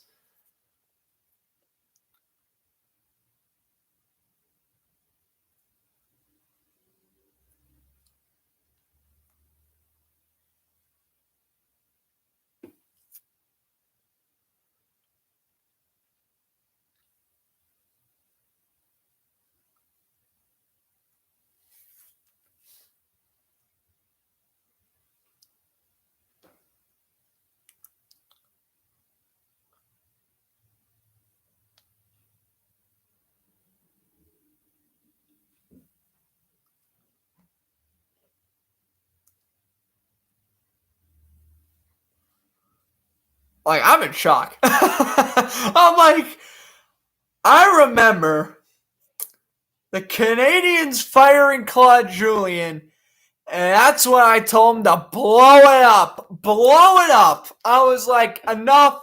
Trade Carey Price. Trading for Shea Weber was a disaster. You're going to ruin Kakaniemi and Suzuki. What are you doing? You're going to set your team back 5 years with keeping this core around. And fast forward 5 months later, and they win the Western. I mean, they're really an Eastern Conference team, but they're going to be representing the Western Conference in the Stanley Cup Finals. Weird how it works. This is what I wanted. I wanted an Eastern Conference team to make the finals, because now we're going to have an Eastern Conference team versus Eastern Conference team, no matter how you look at it. Oh, my God. They did it! I'm so shocked right now. Well, my cup pick, I mean, I did pick Vegas to go to the finals, but props to Montreal, man. Props to Montreal. They did it, and they deserved it. Incredible. Habs pulling the 2012 Kings, maybe. I mean, I was kind of saying that the other day. Young core who fired their coach midway through the season. They aren't going to touch the Prince of Wales trophy. I don't blame them. Yeah, they ain't going to touch it, but they will smile, obviously, and take the picture. But, yeah. Maybe, you fire your coach midway through the year. You have the longtime goaltender who needed a cup. In 2012, that was Jonathan Quick. This year, it's Carey Price. You have that goalie who's been so good for so long who needs to win a championship. You have a very young and exciting first two lines. You have a shutdown defenseman. That's Weber. In the Kings' case, it was Drew Doughty. This team does have quite a bit of 2012. The Kings are in all over it.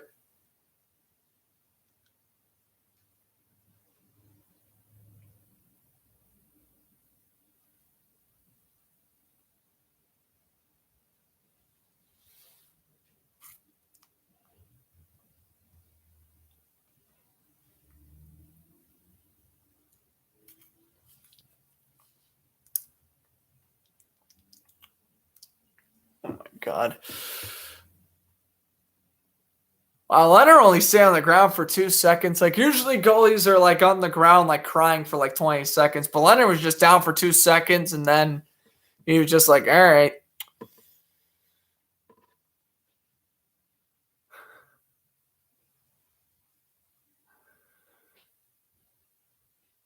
I mean, I don't know how you bounce back from this if you're Vegas. I don't think you do.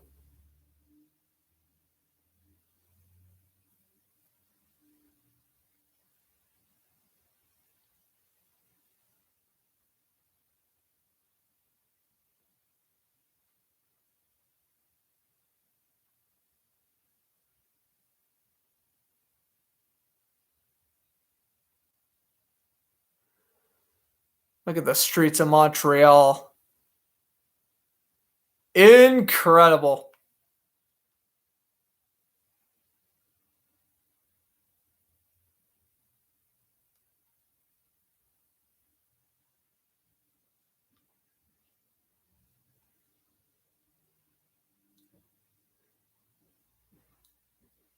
That's just insane. Well, I hope everyone enjoyed the broadcast. I'm Grant Fluff from Fletcher Sports Zone saying enjoy the rest of your evening. It is a Terry Lehkonen winning it for Montreal, and they're going to the Stanley Cup Finals. I mean, who would have thought the 4th seed of the Canadian division is going to represent the Western Conference Finals? And it's insane, but this is the sport of hockey for you, where the underdog stories come to life. There is just no other way of putting it. Stadium's still pretty full for the limited fans who could attend as they head off to the locker room. Wow. Hope everyone enjoyed the broadcast. I'm Grant Fluff from Fletcher Sports Zone saying enjoy the rest of your evening. It has been a pleasure. And we're commentating another series clinching game tomorrow. Lightning and Islanders. That should hopefully be another incredible game. We'll see you tomorrow night.